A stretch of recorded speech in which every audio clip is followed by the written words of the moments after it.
Opening credits. Cade. A mail-order bride paranormal romance. By Selena Coffey. Auto-narrated using Google technology. Chapter 1. Miami Beach, Florida, 1991. Less than 4 years old, Jacqui hid behind the couch as her parents argued. Lately, strange things had been happening. People were coming in and taking things from the house, and her mommy had stopped buying her whatever she pointed at. Daddy had started to yell at her mommy too. She didn't like Daddy yelling at mommy. Jacqui's long blonde hair, fine and silky, was tied at the nape of her neck, but she wished she could let it down. She liked to hide behind it when she couldn't escape her parents arguing. Mommy got mad when she let it down, so she left it alone, hoping her hands over her ears would block out the arguing. Why can't you unbind her powers? You're a witch, for crying out loud, you can do anything. Jacqui's father screamed at her mother, his eyes bulging and desperate. I told you it can't be undone until she marries. You knew better, you wouldn't listen. Besides, you've all but used up my powers and now we're out of luck. And magic. Jacqui's mother, a mirror image of her beautiful daughter, looked different tonight.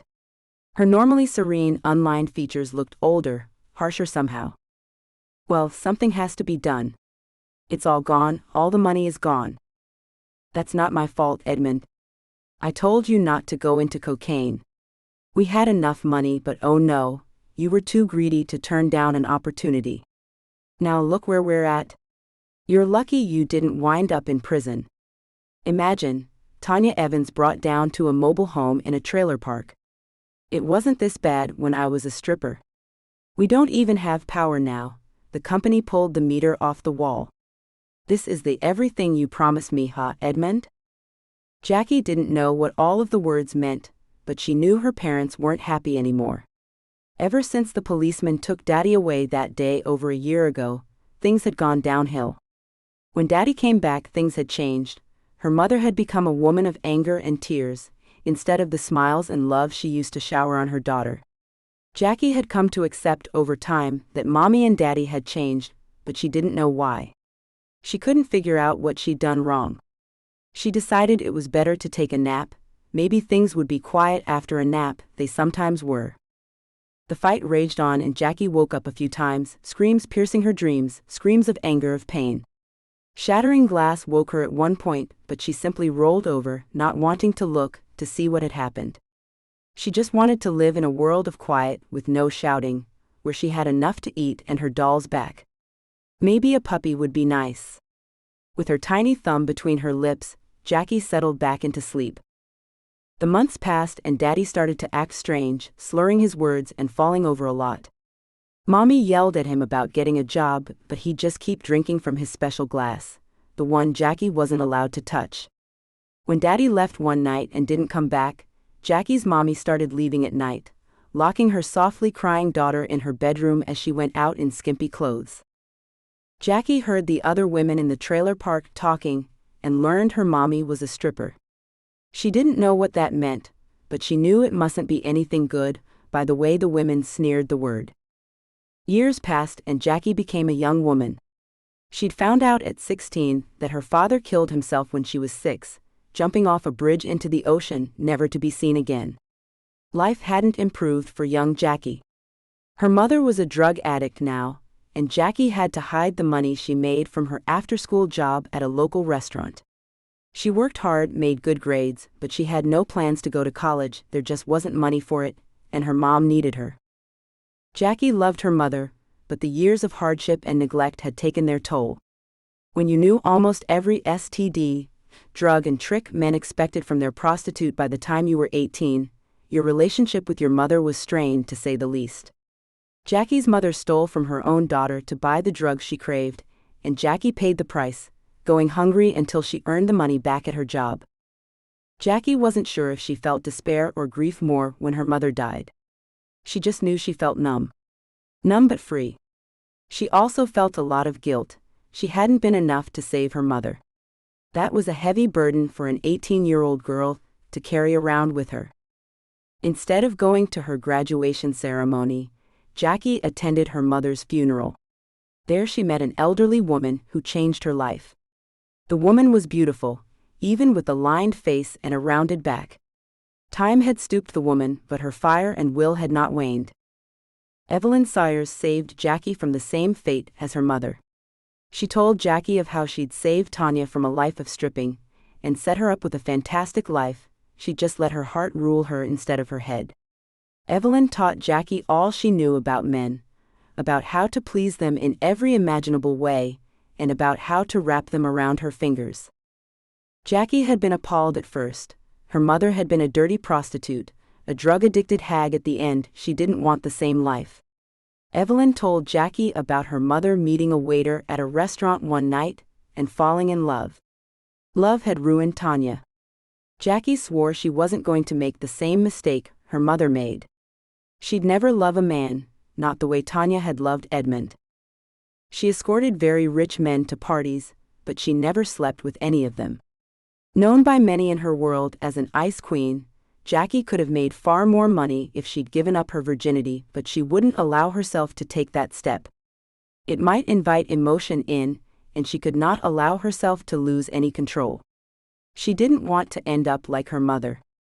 She made a lot of money in her 11 years with Evelyn, despite not sleeping with the clients. Now she was looking for a new life. A life of a similar quiet atmosphere and peace. She wanted to live in peace. That was all she wanted. Maybe a puppy too. She still hadn't got that puppy she'd always wanted. Miami, Florida, 2016. Jacqui put down her smartphone and looked out at the people buzzing past the street cafe she was sitting at. Well-dressed tourists walked by, trying to look as though they belonged by not gawking at everything that looked exceptionally expensive, amusing Jacqui. They were almost harder to take seriously than the ones dressed in the cheap bikinis and flip-flops from the discount stores that dotted parts of Florida. Snobbery for snobbery's sake always amused Jacqui. She came from humble beginnings, and though she was now rich, she felt like she didn't quite fit in. She hid those feelings behind ice blue eyes and pale skin, far paler than anyone living in Florida had a right to be, but she managed to protect herself from the sun's harsh rays with her clothes and a lot of careful planning, along with gallons of sunblock. Just now she was sitting beneath an umbrella, her eyes protected by large designer sunglasses, watching the tourists go by. Sometimes she came down from her high-rise world down to the ground, just to make sure it still existed. The only time she left otherwise was to go somewhere with a client. Her needs were cared for by a wealthy patron, a man that had his own proclivities but kept Jacqui around for appearance's sake. Just one of many men she'd served over her life as an escort. She was a front, a haven, a ruse for gay men that refused to be dragged out of the closet. She was paid well for her services, but sometimes she needed to come back down to the real world. Jacqui shifted as she spotted the woman she was meeting, and held her arm out.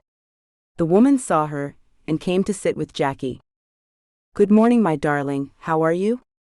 Carla held her hand out to Jacqui, her own eyes hidden behind large glasses, but her beautifully full lips stretched in a warm smile. "I'm fine, Carla, want a drink?" Jacqui took the other woman's hand and squeezed before she let it go. Besides Evelyn, this was the only other soul on earth that Jacqui had formed any kind of bond with. As Evelyn's personal assistant, Carla knew about Jacqui's life but did not intrude on it or judge her. She simply acted as a friend to the other woman, when Jacqui allowed it. Tall, Latin and beautiful, Carla was a dream come true for many, but she had no time for such things. Her life as a child had not been so great either, and she was also one of Evelyn's foundlings. Carla had chosen a different path in her life than Jacqui, but she was still well cared for. "Have you considered Liam's offer?" Jacqui's eyes narrowed as she looked at her friend, watching for any clue Carla might give away. Carla was a professional ice queen too. She had to be in her line of work and gave nothing away. Jacqui knew a man had recently offered quite a bit of money for a night with Carla, but Carla had refused to answer so far. I'm considering it. But for now, I'm here to talk about you. Here is the list you requested." Carla slid a folder over to Jacqui and Jacqui took it. Pictures of very handsome men with their profiles outlined filled the folder, an inch thick. This was another of Evelyn's services, men who required wives but didn't want questions asked. They wanted a woman with an impeccable past, with excellent skills at hiding the truth. The need for secrecy was obvious when she saw that many were politicians and men with a need to hide their sexuality. The world had become more accepting of homosexuality, but for those in the higher echelons of power, the need to hide their true selves seemed to be necessary. Others were in fields ruled by men that would see a gay male as weak. Others, such as a few of the actors Jacqui now saw in the folder, had contracts with their studios that held a clause that they would not disclose their sexuality. Straight women wanted straight male heartthrobs, not gay men that were completely unattainable. The illusion that there might be a chance, some windswept night when the stars aligned, had to be there, and gay actors didn't often get leading male roles. Jacqui suppressed the urge to raise her eyebrows at some of the names she found in the folder. She'd have never guessed about the men she recognized. She'd simply had no clue. Shocking, isn't it? Carla sipped at a mojito as Jacqui flipped pages. It is. Sometimes I feel like my entire life has been an illusion. She sighed and put the folder down. She'd have to make a choice within 24 hours, then incinerate the folder. Secrecy must be maintained. That's why we do what we do, Jacqui. I'm glad to see you're going for some kind of normal, though. Even if the marriage is a sham. This life can be a long one. 11 years feels like 100, you know? Jacqui brushed a sleek lock behind her ear and began to eat the salad the waiter brought out to her. I understand. Evelyn says to let her know your choice, and she'll send another envelope over with the details. In an age where electronics could be hacked, paper could still burn. Most of the information about clients was kept out of computer systems and could be incinerated at a moment's notice. I'll let her know. Jacqui's naturally strong white teeth picked a black olive from her fork delicately, seductively, without any effort. She was trained to give an illusion, and though she'd never been with a man, she'd made many quiver just by eating in front of them. The skills had become second nature to her now, and she didn't even notice Carla watching her avidly. I'll miss you, you know. Carla's words were an admission that would normally not have been spoken, and Jacqui looked up at her friend. They were friends, but a lot had remained unsaid between them, neither wanting to fall into the world of even platonic love. Emotion was an enemy and to be squashed. But something was different about Carla today, and for a moment Jacqui's facade cracked. Will you? Curiosity weighted her words, and Jacqui looked away, hoping her sunglasses still hid her eyes the way Carla's hid her dark chocolate brown ones. Yes, I will. But that's to be expected. So, I've decided to accept the offer. It happens in 2 days. Maybe I'll use some of the money to come visit you wherever you end up. Carla knew Jacqui would never accept anyone in Miami, so travel would have to be involved. Jacqui felt a prickle of annoyance. She'd have to hide her past in her new life. Carla would not only be a reminder of that past, she'd be a clue. But the annoyance was subsumed by a quiver of delight. Jacqui suspected Carla was infatuated with her, but neither had ever broached the subject. Maybe that's what drove Carla to take the offer and make the admission. Jacqui had noted the sideways glances over the years, the lingering touches, but had never allowed herself to consider taking the friendship further. She'd felt curiosity the same as she had with men, she just wouldn't allow herself to be weak. Censored. Made you weak. Even with women. That would be lovely. Jacqui let the words break through, her long years of friendship with the woman finally winning out. She couldn't look at Carla after she said the words, so she went back to staring at the people passing by, her salad forgotten. That settled then. I have to get back to the office. Message me later with your decision. Carla bent to give Jacqui's cheek an air. Censored. Before she walked away, quickly disappearing into the crowds. Inhaling deeply, Jacqui left some money with the waiter and left. She had to make a decision quickly. She assumed any man would do what she wanted. Censored. Life as a decoration when needed. A woman that could pursue her own interests otherwise. A life of no children, with a husband that led a quiet life. She'd already dismissed the politicians and military men. Too much spotlight was placed on those type of men. She wanted a quiet man with no aspirations in politics or fame. If the man was well known, that was fine, but she didn't want someone the press would hound for all their days. Back at her crisp, white minimalist apartment, Jacqui settled down onto a red velvet couch, her bare feet tucked beneath her. One man had piqued her interest, and she went back to him. Cade Alexander was tall, dark, and at 36 years of age, he was very handsome. There was something cold about him, though, something in his black eyes that seemed to push people away, even from a photograph. His sexuality was not listed, but she had to assume he was just as homosexual as the others. A rancher in Kansas, Cade was looking for a woman of her age with her looks, and for the same reasons she wanted a husband. A quiet, Censored. childless marriage so he could focus on his own life while letting the world think he was married and happy. He was perfect, really, not so old she'd be called a gold digger behind her back, and not too young. He wasn't ostentatious or dramatic looking, he was just a rancher in a suit. A very handsome rancher. Jacqui reminded herself she wasn't looking for love, and took his picture out of the file. This was the one. She'd start an email exchange with him this evening, and hopefully, arrangements would soon be made. As the wife of a rancher, she'd be left in peace, with a secure future. And if something happened, well, she had her own nest egg to fall back on. This marriage idea appealed because she'd be able to have more security, but if it did not work out, then it was all right. Jacqui knew she wasn't leading the normal life and never would. She wanted the illusion of it, though, for her own security. Only in her dreams at night did she long for love, to be touched. That was the one arena of her life she couldn't control. She took pains to become adept at forgetting her dreams as time went by. Now she barely knew if she dreamed at all.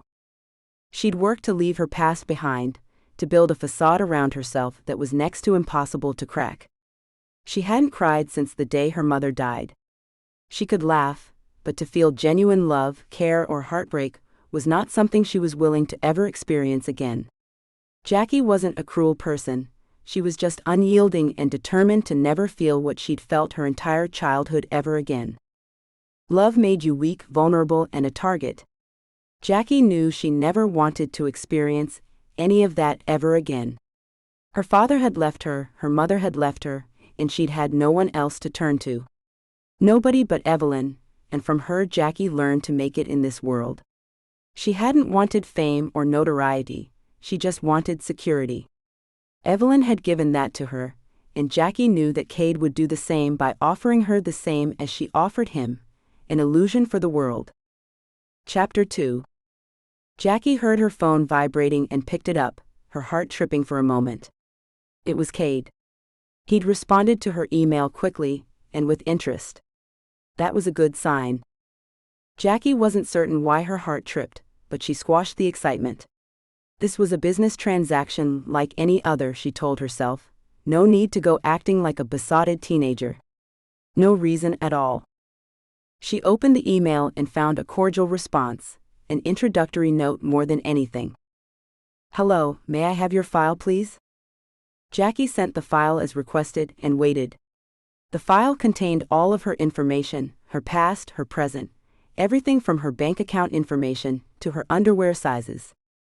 Birthdate, parentage, any notable events that might make for tabloid fodder. Evelyn prided herself on running a business with the future of her clients in mind. No hidden secrets would tarnish the reputation of her clients from her girls.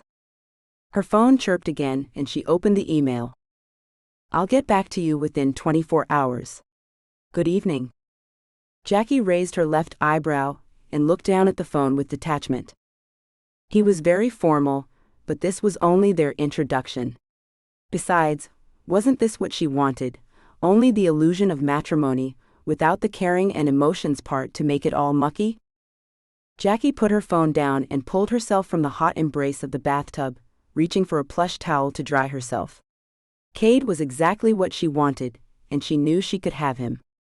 She was perfect, if you put a spin on the events from her childhood. She'd overcome all obstacles to emerge humble but successful in her life, a butterfly forged from an iron cocoon. Opening a bottle of wine, she sat down to read through Cade's file once more. A man of simple if boring tastes. He'd rarely gone abroad, did not like nightclubs or parties, and spent most of his days working in meetings or asleep. His interests included wood carving and book restoration. That must be old books, antiques or something. She imagined that could bring many interesting books to his doorstep. He also liked to knit. Knitting? How incredibly dreary, Jacqui muttered to herself, the quiet inside of her apartment almost too much for a moment. She'd wanted it all as a child, the husband, family, the white picket fence. But now she just wanted to live with as little drama as possible. Her father had been a very rich man once, with a collection of cars and houses, but that had all gone away. Then he'd gone away, emotionally at first, physically next. Then her mother had done the same. She'd had a lifetime of excitement and adventure before she'd even turned 18. Now she just wanted to make it through without another day of drama. A new email set her phone to buzzing, and she opened it. "Do you agree to the conditions?" Concise, to the point, and expecting an answer. This was an alpha male for all his knitting and bookbinding. His emails disclosed a man used to being answered, not answering questions, and a man used to giving orders. Jacqui gleaned that from their few exchanges. There was no reason for pretense in this matter, so she knew this was how the man was used to addressing people. "I agree, do you agree to mine?"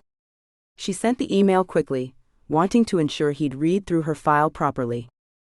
"I'll get back to you." "Oh indeed, you'll get back to me. Take your time but don't wait too long, or this butterfly will fly away." She returned to leafing through his file. He had several brothers, and both of his parents were deceased. There'd been a recent addition to the family when his brother married, and the new wife was expecting a child. There was the heir to the throne at least. Jacqui knew she was being cynical, but that is how she approached life now, with sense and logic. She read his non-disclosure agreement, the prenuptial agreement, and the clauses that would make all void. There were the usual instances of no open adultery, clauses regarding illegitimate children she may produce from the expected well-hidden affairs, and how he would accept them as his own, and the absolute hard limits on the use of drugs. There were quite a few clauses about secrecy as well. Jacqui assumed those clauses regarded his homosexuality and keeping it hidden. She had no problem with hiding secrets, but this seemed to imply there might be something more. Familial secrets, what did that mean exactly? Apparently, this would not be disclosed until sometime after the wedding. Smart man, wives didn't have to testify against husbands. Now why did she think of that, she wondered. Flicking a well-manicured nail against her teeth, Jacqui wondered what other secrets Mr. Alexander was hiding. This part of Evelyn's service, the marriage brokering, usually took place over the phone, with emails and through a fax machine. She wasn't going to have time to delve into pasts too deeply, and honestly she really didn't care. Jacqui knew that she'd likely not meet Cade until the day of their marriage, and that was fine with her. They'd both have to play the part of the happy couple occasionally, but after the wedding they'd go back to being their own people, at least behind closed doors. She dismissed the niggling worry, and put his file down. Perhaps she should look at others, just in case. She was going through the file of a blonde god in the soldier adventure writing field, when her phone buzzed again. Jacqui's left eyebrow quirked. "Meet? Highly unusual but not unheard of. Of course, send me the arrangements." He'd have to pay for it and arrange it all if he wanted to meet first, that's just how it was. Just before she went to bed, she received another email. This time, flight details and boarding passes came through. She was heading to Kansas in less than 24 hours on a chartered flight. That should prove interesting. Sure of herself and of her abilities to please a man, even if it wasn't. Censored. Jacqui went to bed prioritizing things she needed to do before her trip. It would be hectic, but she could get it all done. That's why he was going to marry her after all, her efficiency if nothing else. The black car that collected Jacqui from the airport pulled into the driveway, and Jacqui stared at the house, a beautiful creation of local materials and stone. She tapped at her lower teeth in irritation. She'd received a text from Cade as soon as she landed, advising her he'd be unable to pick her up. A family emergency required his attention. Jacqui stepped out once the driver opened the door, her gray pantsuit still neat and tidy as she ascended the steps. A careful woman, Jacqui rarely looked scruffy or out of place in most social situations. Her black heels, sexy but still sensible, clicked on the stone steps as she walked up to the door. A scream from inside stopped as soon as the doorbell rang. Jacqui's left eyebrow went up in curiosity, but little else showed her emotion. A young man, not much older than herself, opened the door, a frantic look on his face. "You aren't the doctor. Where is the foo?" His words were cut off by a bellow from an unseen man. "Kane, who's at the door? Is that the doctor? Don't just stand there, you idiot, get over here, she's crowning." The voice was similar to the man named Kane's voice, but deeper, smoother. There was also a note of panic. "Crowning? Is there a coronation going on?" Jacqui asked the air because Kane quickly disappeared, running into a room off to the side of the entry. Jacqui followed, her curiosity definitely getting the better of her for a moment. She'd had no idea life was about to turn upside down when she stepped on the plane this morning. No idea at all, she thought, as her eyes went round and she backed into the door that had somehow closed. A woman was there, a dark-skinned woman with no clothes on and her legs spread wide. Something. Oh God. Jacqui looked away quickly, trying to get the door to open, but the knob simply refused to turn. "Somebody please. Let me out." Jacqui's words were quiet, her low voice smooth and rich. "Please." None of the people in the room paid her any attention as the woman on the couch screamed, her wide ice-blue eyes so very startling. The woman's wail of exertion and pain petered out, and the two men around her seemed to slump with her. "Get that towel, Kane. The baby's almost out." A couple more pushes. The taller man, a photocopy of Kane with the exception of a few lines, reached for the towel and slid it under the emerging mass of hair and flesh coming from the woman's womb. Jacqui wanted to look away, but she felt drawn to the scene. She'd never witnessed a birth, not even an animal birth, and hadn't planned on it, but this woman's baby seemed to have a different idea. Jacqui swallowed down something like revulsion, wondering how the human body could stretch so much, and continued to watch as the woman tensed once more, all but sitting up against the armrest of a very expensive-looking couch as she screamed out her effort. The woman had delicate features but a strong jaw and teeth, and when her eyes popped open, boring into Jacqui, something happened. Something inside of Jacqui shifted, popped almost, and she knew this woman would be important throughout her life. Jacqui all but held her breath as the men at her feet started to grow tense, shifting their positions as a small bundle with black hair slithered from the woman. She didn't think her eyes could go any wider, but they did, and Jacqui felt something odd happening, something very distressing that she hadn't felt in a very long time. Her eyes were welling with tears. She wanted to hide to get herself under control, but her feet were rooted until the baby's first cry of life. Then she stepped forward. Just a step, then another before she stopped. There was nothing she could do to help. The quick, efficient moves of the man beside Kane seemed to be all that was needed, and soon he had the cord cut and the baby was laying on her mother's. Censored. As the man did a few more things. Jacqui had eyes only for the baby and the mother, as the men paced back and forth, doing things Jacqui wasn't aware of. The mother's face was unlike anything Jacqui had ever seen on a person before. She wondered if her own mother had worn such a look on the day she was born. Jacqui's coldness thawed for a moment, and she had to fight back a sob of joy. She'd just seen life come into the world. The woman wiped at the baby with a towel as the man, the child's father, from the look of awe on his own face, gave her washcloths from a clean bowl of hot water. The baby protested, waved her tiny fists and scrunched up her tiny face, screaming her head off until the mother gave the child her. Censored.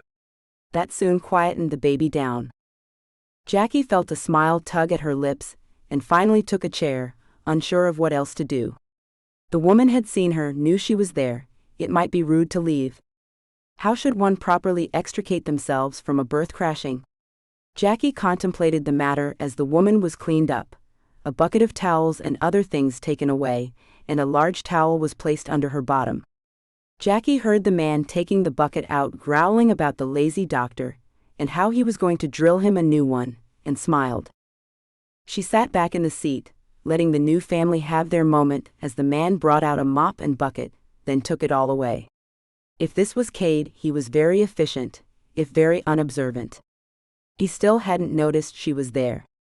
Jacqui sat, quietly amused as she watched the man pacing back and forth with mops and blankets, baby clothes and a diaper. He just kept going back and forth for at least 30 minutes, before he settled down on the chair beside of her. "I'm sorry, who are you?" His voice was strong, short, and like smoke rolled into honey.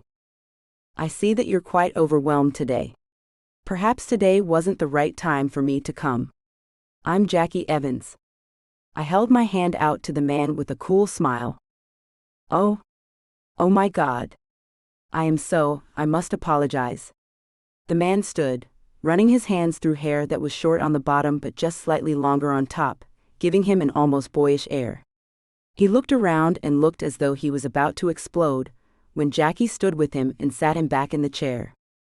"I think you can be excused today, Cade. Helping to birth a child isn't an everyday occurrence after all. Shall I go and make some tea, prepare some drinks perhaps?"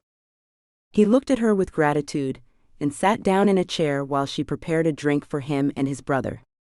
Jacqui found some juice and ice in a cabinet under the collection of bottles, and made one for the woman as well. Handing them out from a silver tray, she sat down, her own drink in hand. "Now, when is this doctor arriving?" Jacqui had seen him angrily swiping his phone, and assumed he was giving the doctor a piece of his mind. "He should be here within the hour. It seems Demisha isn't the only one to give birth today." He all but growled the words but gave her a kinder look. "Why haven't you taken her to a hospital? Or should I not ask?" She tapped at her bottom teeth with her nail again, wondering if she'd crossed a line. "The nearest hospital is too far. It all went rather quickly and she didn't want to give birth there anyway. The doctor was supposed to come to supervise, but as I said." He gave her a look that said there wasn't anything more he could have done. She supposed there wasn't much he could do in that case. Deciding that quiet was best for now, she settled into a dark red chair of well-stained leather so red it was almost black, and waited for whatever was coming next. She sat quietly, observing the house and the people inside of it. The couple were obviously delighted with the peacefully quiet baby, and Cade sat stonily staring at his phone in between shooting glares at the door. She hid a smile. She'd been promised quiet and peace but had walked into the exact opposite. Jacqui was used to a lack of conversation. Generally, her opinion wasn't wanted by the clients she served or the people they were around. She was little more than an ornament, really. Obviously, things were going to be the same in this situation too. That was fine. She was used to staying quiet, observing, and keeping things to herself. The practice had served her well so far. The house was richly done, tasteful of course, but dark warm tones filled the room and the area she'd seen when she came in. There was very little in the way of color to shock the senses, all earth tones and shades of white. Even the two men were dressed in dark shades, though Cade wore a dark gray dress shirt and black slacks while Kane wore black jeans and a black t-shirt. This was a family that liked nice things but kept a low profile. Good. Jacqui stood when a man in a white lab coat with a black bag walked into the room. Cade glared at him, promising to return shortly, and asked Jacqui to follow him. He led her to a door that took them outside. She was greeted with a large rectangular swimming pool surrounded with wood furniture and white umbrellas on the 6 tables. This house was obviously meant for more than one family member and was some kind of social center for the entire family. There weren't any other people out here, and it was far quieter than in the house. Cade led her to a table by a natural-looking but very small waterfall, and apologized. "I'm sorry, but I must speak with the doctor. I'll come back in a little while, if that's all right with you. I am deeply sorry about all of this." He looked contrite but distracted, almost boyish for a moment before he looked away. "I understand, things do happen. I'll be fine out here, if someone can bring me a drink and maybe something to eat." Jacqui looked at him with understanding. Thank you, of course, yes. I'll send someone out right away. It won't be a moment. He turned and walked away. Jacqui watched him go and decided that he wasn't the stereotypical gay male. Definitely an alpha male, but polite and considerate if somewhat formal and cold. This was their first meeting, though. She didn't hope for anything more than cordiality, really, but perhaps a bit of warmth would be nice. Something had changed inside of her in the last hour, something she wasn't sure she entirely liked. That woman had done something to her, broken something inside of her, and this sudden need for warmth from a man she didn't even know was a bit embarrassing and distressing. Jacqui told herself to shape up, and asked for a drink and a sandwich from the young woman that appeared at her side. Jacqui hadn't seen her approach, and startled when the woman spoke. I'll bring that right out. The woman left without introducing herself. Jacqui felt a moment of disquiet. Was the woman staff or family? Either way, the entire household seemed to be uninterested in knowing who people were. That seemed odd to Jacqui, but perhaps they were used to not asking questions. She felt an urge to tap at her teeth once more but squashed it. This was all proving strange. A sandwich and her drink were brought out by a different young woman, and before Jacqui could try to speak to her, the woman walked away. Shrugging at the whole thing, Jacqui began to eat her sandwich. She jumped when something thumped against her back, and she heard an odd noise from the back of the chair. Turning, she saw a medium-sized dog that looked rather like a large beagle of red and white, staring at her sandwich with longing. The dog turned brown eyes up at her with the saddest eyes she'd ever seen. Oh my! Where did you come from then? Jacqui turned to pet the dog, and saw a name on the collar. Annie. Is that you? The dog grinned, gave a breathy sound of happiness, and shook her head. Well, Jacqui thought, that's a new one. A dog that answers you. Well, Annie, I have far too much sandwich here, so would you like to share with me? Annie shook her head once more and did a little dance with her front paws. They were very large paws, much larger than she needed it seemed, but she knew how to use them. Jacqui smiled and fed the dog part of her roast beef sandwich. She was tickled when Annie very carefully took the bit of bread and meat from her fingers, before wolfing it down greedily. Annie pranced again, waiting for more. Jacqui fed more of the sandwich to the dog than to herself, but she loved watching the way Annie delicately took each bite between her teeth, as though she were a very dignified lady, before letting instinct take over. Annie had a lot of self-control, that much was obvious. Jacqui and Annie soon finished off the sandwich, and waited for someone to come and retrieve them. Annie looked up at Jacqui happily, as the woman scratched at her ears but started to get anxious.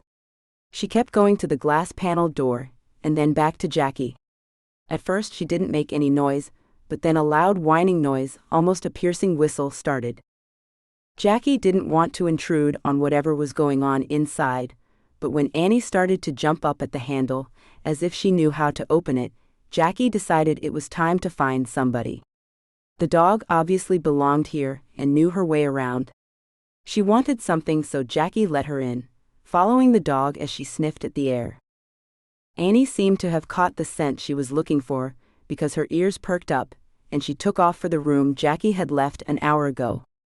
There wasn't anyone in the room now, but Annie had her nose to the floor, snuffling along as she followed a scent. Jacqui was fascinated with the dog, and followed her up a curving set of stairs, up to a room with an open dark walnut door. The couple in the room looked up at Jacqui as she came to the door. They looked confused at first, uncertain of why she was there probably, but then smiled when they saw Annie. Baby girl. Come meet your sister, the woman called out to Annie, who had stopped at the door. The dog ran into the room, and gingerly found a spot to sit where she could look up at the woman. This is Elspeth, Annie. She's your sister. The dog gently stuck her nose to the baby, sniffing the tiny girl before barely sticking her Censored. out to lick the back of the baby's head. The woman smiled down at Annie, and they all settled together as the man came to Jacqui. I'm sorry, I don't know who you are, but you must know Cade. Can I help you with anything? You're obviously waiting for something. His eyes were gentle, a dark to the woman's light, and he brought calm with him. "Hi, my name's Jacqui. I have a meeting with your brother. I flew up from Florida this morning for it. Do you know where he is, perhaps?" She offered him a smile rather than her hand. "All right. He said he had an important meeting today that we were all right. No, I don't know where he is, but he said something about dinner as he saw the doctor out. Obviously, we won't be coming down, but I can show you where his office is." He gave her his own kind smile, and Jacqui wondered if there was Native American in their ancestry.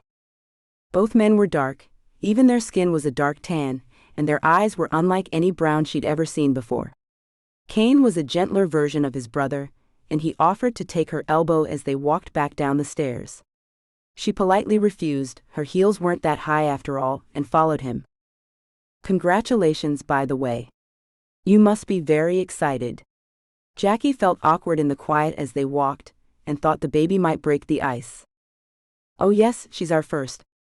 Thank you very much, and thank you for not panicking when you came in. Demisha wanted a quiet home birth, but she wanted the doctor here. Baby Elspeth decided to come more quickly than we thought she would." He gave a grin of amusement, and stopped in front of a door not far from the room they'd all been in earlier. "This is his office. I'll be back off to see to Demisha if you don't mind. I hope your meeting goes well." With a twinkling gleam in his eyes and a quick smile, Cain dashed away, leaving her at the closed door. She knocked softly, the way she'd been taught to, and went into the office when Cade's voice told her to come in. "Oh good grief, I left you outside, didn't I? What you must think of me. Do sit down." Jacqui noted he still hadn't spoken her name. Jacqui took the leather chair opposite his desk and settled in. Maybe now they could have a discussion. "Dinner will be served shortly. I hope you haven't changed your mind. Today was a bit, well, unusual." He looked down at his hands, his nails were neatly manicured and clean, his hands strong and capable. Jacqui was certain the man was capable of handling his business affairs, but the strength in those hands told her he wasn't afraid of hard work either.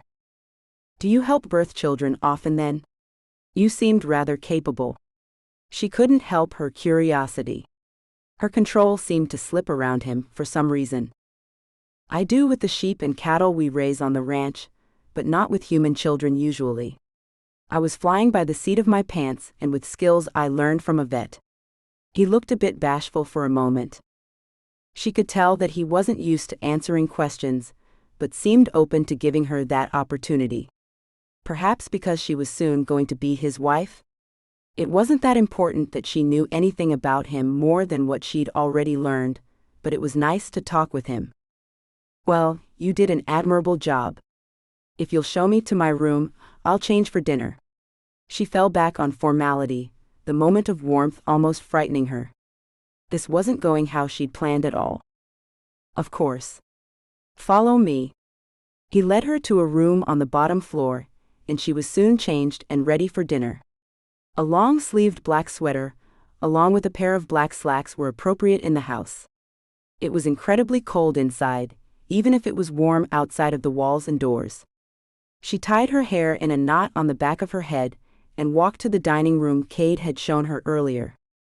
They hadn't spoken much on the tour of the house, just a simple exchange about what each room was and how nice the house was. Jacqui would have found it all very boring, but something about him made her feel warm inside. His scent filled her nose and she could feel him beside her. Even with her eyes closed, she could still feel Cade beside of her. Maybe it was best if she went home. This awareness of him wasn't good for her, not good for her at all. Besides, he was gay. It wasn't like he'd be interested in her anyway. Maybe that was a good thing.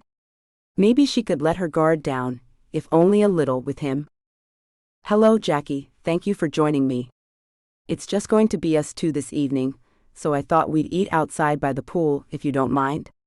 He'd been waiting for her in the dining room, and stood as she came in. All formality back in place. She gave a small nod in agreement, and followed him. "Now, I understand if you'd like to go back home after the events of today. Normally, we are far more organized around here." He paused to pull her seat out for her.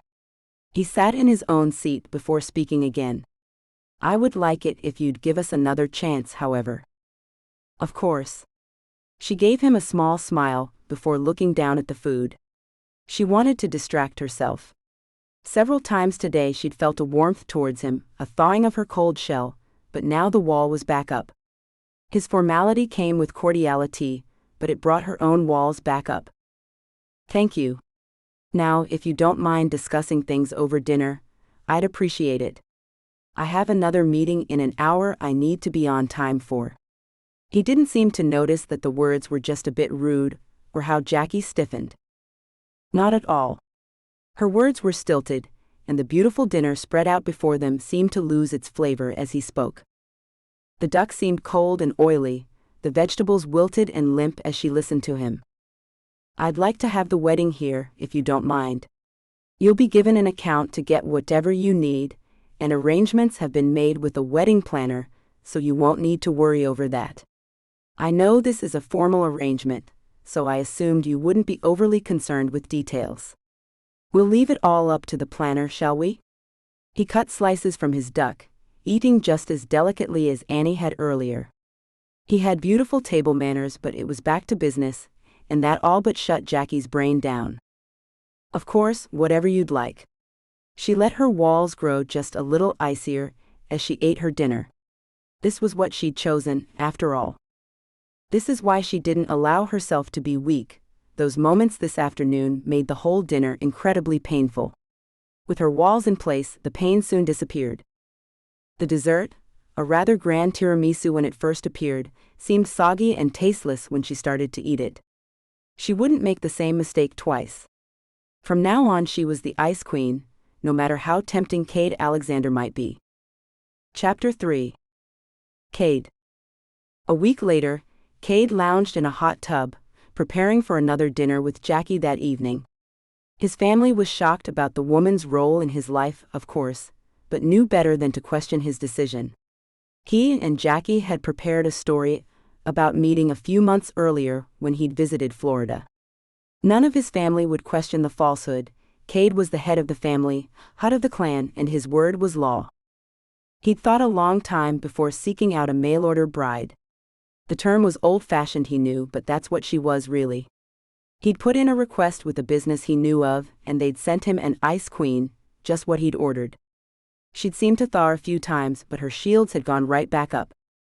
He'd liked how she responded to the chaos of the afternoon, how she'd dealt with the aftermath and his callousness. She'd passed the test, she'd do. It didn't hurt that she was beautiful, tempting, and lovely. It didn't help either, however. Cain had produced an heir, that's all the clan needed. They'd wanted Cade to marry, harassing him with offers for daughters he'd known his whole life, women just like himself. He didn't want that, he didn't want a mate, he didn't want a soulmate most of all. His parents had paid the ultimate price for biology, he wouldn't fall prey to the same mistake. Cade sank into the water as he considered his parents, murdered by the Mungans so long ago. The enemy clan had taken his parents in the hopes of destroying their clan and revealing the truth to the world. The Mungans wanted to take control of the entire world for the good of the shifter community, they said, but Cade knew better. They wanted to be the global rulers themselves. He wouldn't allow that. The Mungans had used the very nature of shifters against his parents. Kept the pair apart so they pined until they died, souls starved of each other. When a shifter's soul mated, separation was dangerous, ultimately deadly. The Mungans had known this, but they hadn't known the strength of the Alexander boys or their clan. For a long time, Cade denied his own biology and the facts of their magical world. He'd agreed with his brother Jadrian that the cold, damp conditions of their cells, along with starvation, had killed his parents. But seeing how Cain had fought to stay with Demetia had opened his eyes. Only a soul-stirring love could do that. A love that could kill you. The clan became stronger over time, and Cade ruled in such a way that brought in new clan members. The Mungans had retreated for a time, but now they were back. It probably wasn't the best time to bring in a bride, but Cade needed a woman to keep the clan mothers at bay. Jacqui would suit the purpose. Diving under the water one last time, Cade stood from the steaming hot water and reached for a towel. His body glistened as water dripped down his muscular back, over a tight round bottom and down corded thighs. Cade spent a lot of time in business meetings, but he also worked hard. His body showed just how powerful he truly was. His face was chiseled into strong lines, his jaw strong and powerful. His nose was lean but suited his face, and his eyes had made many a woman and many a man quiver. Black as night, his eyes were magnetic and drew people in, despite his cold exterior. He could look straight through a person, rendering them all but invisible, but they'd still tremble, wanting his gaze to see them once more. A handsome man, Cade had little time for censored entanglements and even less time for love. His family came first, then the clan. There was little room for anything else after that. Jacqui would be his bride in name only, and that suited him just fine. It had to. He wasn't sure how he was going to keep all of this from Jacqui, but if she stood up to her part of the bargain, and so far she seemed like she would, then things would be fine. There'd be no questions asked, so no answers would have to be given. Looking into the steamy mirror in the bathroom, Cade knew that his life wasn't normal. He should be getting married for love, but that wasn't in the stars for him. His purpose was to serve his clan, and if that meant marrying a woman colder than an ice cube in an Arctic freezer, then so be it. At least she was nice to look at. Clothed and ready to go, he shifted his head, trying to ease muscles that had become tense as soon as he stepped out of the bath. Time for battle. Jacqui. Jacqui prepared for the dinner in her normal fashion. She ensured she was well dressed and that every hair was in place. She'd spent the day with Demisha and the baby, along with the ever-wonderful Annie. It had been a very unusual day for Jacqui, as she spent it dressed in a pair of jeans and a t-shirt. She hadn't worn jeans since the day Evelyn first took her shopping when she was 18 years old. It was an odd experience, even if the denim was smooth, expensive, and as soft as a baby's blanket. Without her formal clothing on, Jacqui felt exposed, as though she were almost censored. She kept looking down at herself, second-guessing her outfit. She spent a lot of time walking Annie, even though she had her own flap of a door to go in and out of the house. She also spent a lot of time gazing at a sleeping Elspeth. "I'm so glad you told me the story of her name, Demisha," Jacqui said with an awkward smile. She was building something unusual for herself with Demisha, a real friendship. "I'm hoping the book will be printed soon. I spent a long time getting it all in order, and now Elspeth's story is going to be told." Demisha looked satisfied with life. A former slave, Elspeth's namesake had led runaway slaves from southern states to the free state of Kansas before the Civil War freed those enslaved throughout the nation. A heroine that history forgot about until Demisha came along and dug up her story. Jacqui found the woman fascinating. She'd overcome a life of parental drug use, the consequences of parental incarceration, poverty, and the death of her parents to succeed in her career. Now she had Cain and Elspeth. Jacqui wasn't sure if they were married or not, but it didn't matter to her. She'd not asked Demisha a single probing question. The other woman had simply volunteered the information. Demisha could be a problem in her ice wall. Jacqui had considered avoiding her, but she'd suffered a new emotion when she refused a lunch invitation. She'd missed the triple threat of Demisha, Elspeth, and Annie. She'd answered the next offer with a quick yes. Jacqui decided she'd let herself have this time with the trio, as she was facing a pointless life after all. As little more than an ornament, she was going to die and be forgotten the same as the first Elspeth had. Only there wouldn't be a young woman to bring her out of obscurity over 100 years later. She knew that was the life she'd wanted, but the woman's story, along with Demisha, had made her wonder about the future. Jacqui wandered down to the dining room and joined Cade. As usual, they were dining alone, because Cade liked to eat late at around 8 o'clock. He kept a hectic and varied schedule, something it would be Jacqui's duty to keep up with. She sat with her knees together and her hands in her lap, as a young woman she still hadn't been introduced to served up their food. Roasted chicken tonight. At least the food was good. Well, it had improved since she'd learned to nail her ice wall up anyway. Cade could crack it sometimes, melt the ice to a glassy sheen, but she always managed to plug the faults before it gave way completely. Suppressing the urge to sigh, Jacqui began eating and waited for the man to speak. She didn't do this out of fear of physical or even mental harm, it was just something she'd learned to do with him. He'd talk, eat, then go to bed or whatever it was he did at night. She wasn't concerned with that, only with making sure he was pleased with her. As usual, she spoke little. "I think it's time to set a date, don't you, Jacqui?" He said the words casually, without inflection, as he said most things now. "Of course. What day were you thinking of?" She cut up an asparagus spear before taking a small bite and looking at Cade. "I thought perhaps Saturday. Then we can go on the expected honeymoon to New Orleans for a few days perhaps. Then back home. Is that amenable?" He didn't even look at her. "That sounds fine. I haven't been to New Orleans in a few years. It would be nice to go back." It's settled then. He went back to eating his food, the day's discussion over with it seemed. The plates had been cleared and a dessert tray brought out once they'd finished the meal. They both made a choice and they were alone once more. Jacqui always felt strange about the staff or whatever they were. She knew nothing about them, and they never spoke about anything other than the food. They also seemed to appear and disappear from nowhere. One moment they were there, the next they were gone. "One other thing, Jacqui.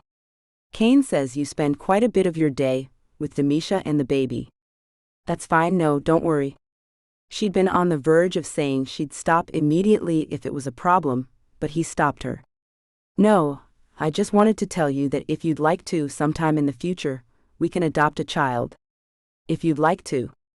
I know it was something we dismissed in the situation, having children, but I thought that maybe one day we'd both like to have a child of our own." "Whatever you'd like, Cade." She'd considered the idea, but hadn't fully thought about it. A child of her own? That was a big step. "Good. I'll see you tomorrow then. I have to go out of town tonight, and I'll be back tomorrow evening. Someone will come with dress samples for you in the morning." With that he wiped his mouth and left the room. Married and a mother, all within an hour. Finally allowing herself that deep breath she'd been putting off, Jacqui wondered if she hadn't bitten off more than she'd planned for with Cade. She had to fight hard to maintain her walls, she'd had to fight tonight to reach over and touch his hand. That warmth he'd shown on her first day here had disappeared, now he'd come to be the man she expected. She wished now she'd never seen that warm side of him. Standing, she walked to her room to spend another quiet night alone. She'd taken up crocheting as a way to pass the time, and had started a blanket for the baby. Using local yarn from lamb's wool, she was excited to see the blanket taking shape. She'd made a few mistakes, but that was part of the fun of the process, wasn't it? The act of crocheting might be the only place she'd ever allowed herself to make a misstep. Changing into a silk nightgown, she settled onto the white linen settee in her room and turned on some music. With a secret smile all of her own, she wondered if soon she'd be making one for her own child. Chapter 4. Jacqui. "He's nothing like your father, Jacqui, calm down." Jacqui stared into the mirror, alone for a moment in her room, and made a face at herself. All of her worries had surfaced as the day progressed. She was dressed in the mermaid-style creation of silk, lace, and seed pearls that she'd bought as a sample size from the distributor, and couldn't believe just how lovely she looked. This might be a sham wedding, but she'd found her dream gown for it.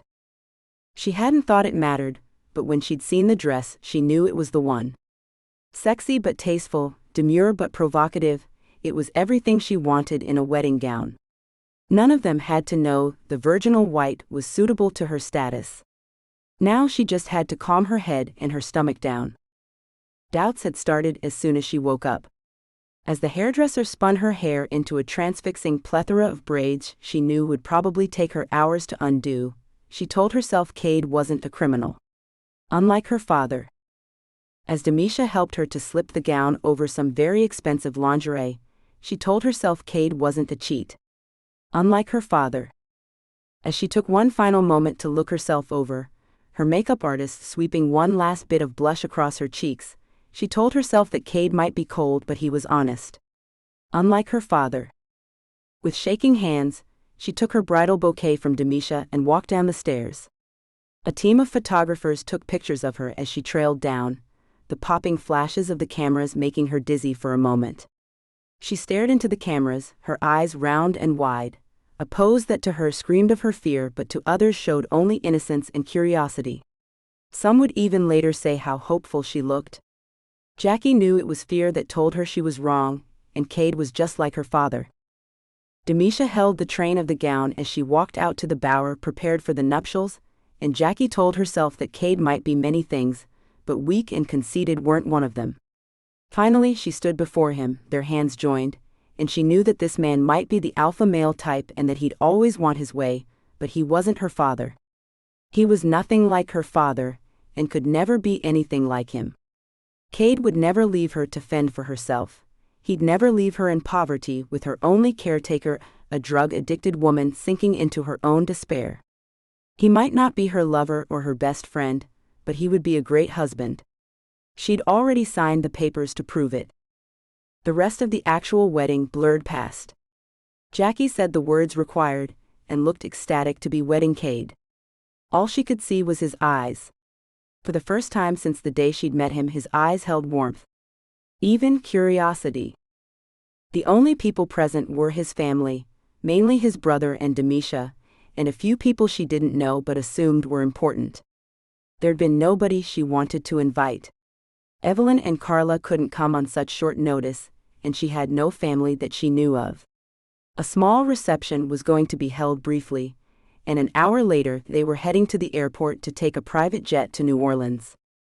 "Thank you for coming." She censored Cade's brother on the cheek before looking to the next person in line, a tall older woman with badly dyed black hair and cold gray eyes.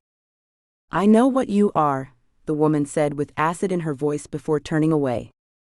Jacqui's eyes notched in confusion, wondering how the woman knew she was a fake bride. The woman disappeared before Jacqui could ask her. Demisha rushed up to Jacqui with arms open wide. She looked beautiful in a light blue silk dress. "Congratulations."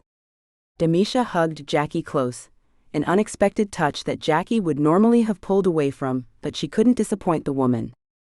Jacqui wrapped her arms around the other woman, and felt the almost robotic fog that had overtaken her begin to evaporate for a moment. She reveled in the touch and absorbed the warmth Demisha offered. Then she brought the wall down again, and pushed the woman away gently. "Thank you, Demisha. How's Elspeth?" The baby was with her adoring father. "Kane? Bring Elspeth over, her new aunt wants to see her." Demisha called out to her husband, with a wide smile of pride. Jacqui looked down at the baby, her light coffee-colored skin and blue eyes captivating her for a moment. "She is so beautiful." "She is, thank you. I bet you're going to miss her, aren't you?" Demisha's pride was still shining in her eyes, as Annie came up to snuffle at her knees. "And our Annie. Hey baby." Demisha bent down to pet the dog, missing the moment of pain that flashed in Jacqui's eyes as she realized she was going to miss all of them. By the time Demisha stood back up, the pain was gone, a calm look of resignation replacing it. "I'll be expecting pictures every day. Let me find Cade now, I think we're going to eat soon." They hadn't wanted a drawn-out wedding, just a simple affair to mark the occasion. If they were together too long, questions might be raised about why they never touched, or how they didn't appear to be in love. Demisha already had her own questions. Jacqui had seen it in the woman's eyes, but so far she hadn't asked. Jacqui was grateful for Demisha's discretion, and squeezed her hand before moving away. She found Cade directing the placement of food around the table, and took her seat in preparation. Everyone was soon gathered around and enjoying the food. As the sound of scraping forks and knives waned, Kane stood and held his champagne glass aloft. "To the bride and groom, may you share a lifetime of friendship, happiness, and love." A round of cheers followed the toast, and Jacqui looked away for a brief moment. Her eyes were stinging again at the lie she was living. She'd get used to it, she told herself. She had all she wanted now, right? She drank 2 more glasses of champagne before the trial was over, the cake consumed and her clothes changed. She and Cade, handsome in an all-black tuxedo, made their way out of the door as the gathered family and friends saw the couple off. Jacqui ducked, trying to avoid getting sunflower seeds in her hair as the happy people behind her threw the bird feed after them.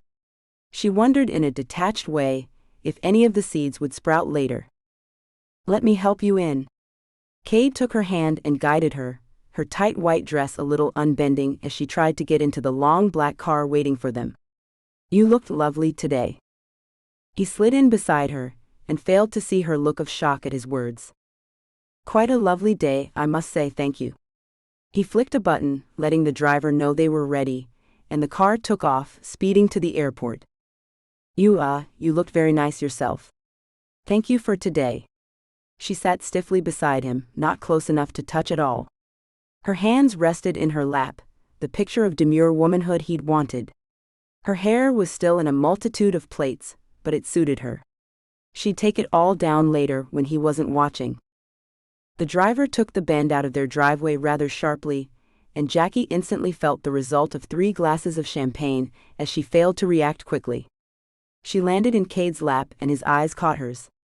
She was unable to move further. Censored. Flaring instantly. Stronger and hotter than she'd ever felt the need before. Censored. Pulsed through her body as she came into direct contact with Cade. Her lips parted slightly, her nostrils flared, and her pupils dilated, matching the exact responses she saw in him. His eyes seemed to change, a light appearing in them she'd not noticed before. He leaned down slowly, his lips drawing closer, and she couldn't move. Inside she screamed at herself to move away, to push him away, anything but stop him. Censored. Her. Jacqui couldn't stop it. She closed her eyes, anticipating the moment, longing for it with all of her soul. She waited and hoped, but nothing happened. She opened her eyes, confused.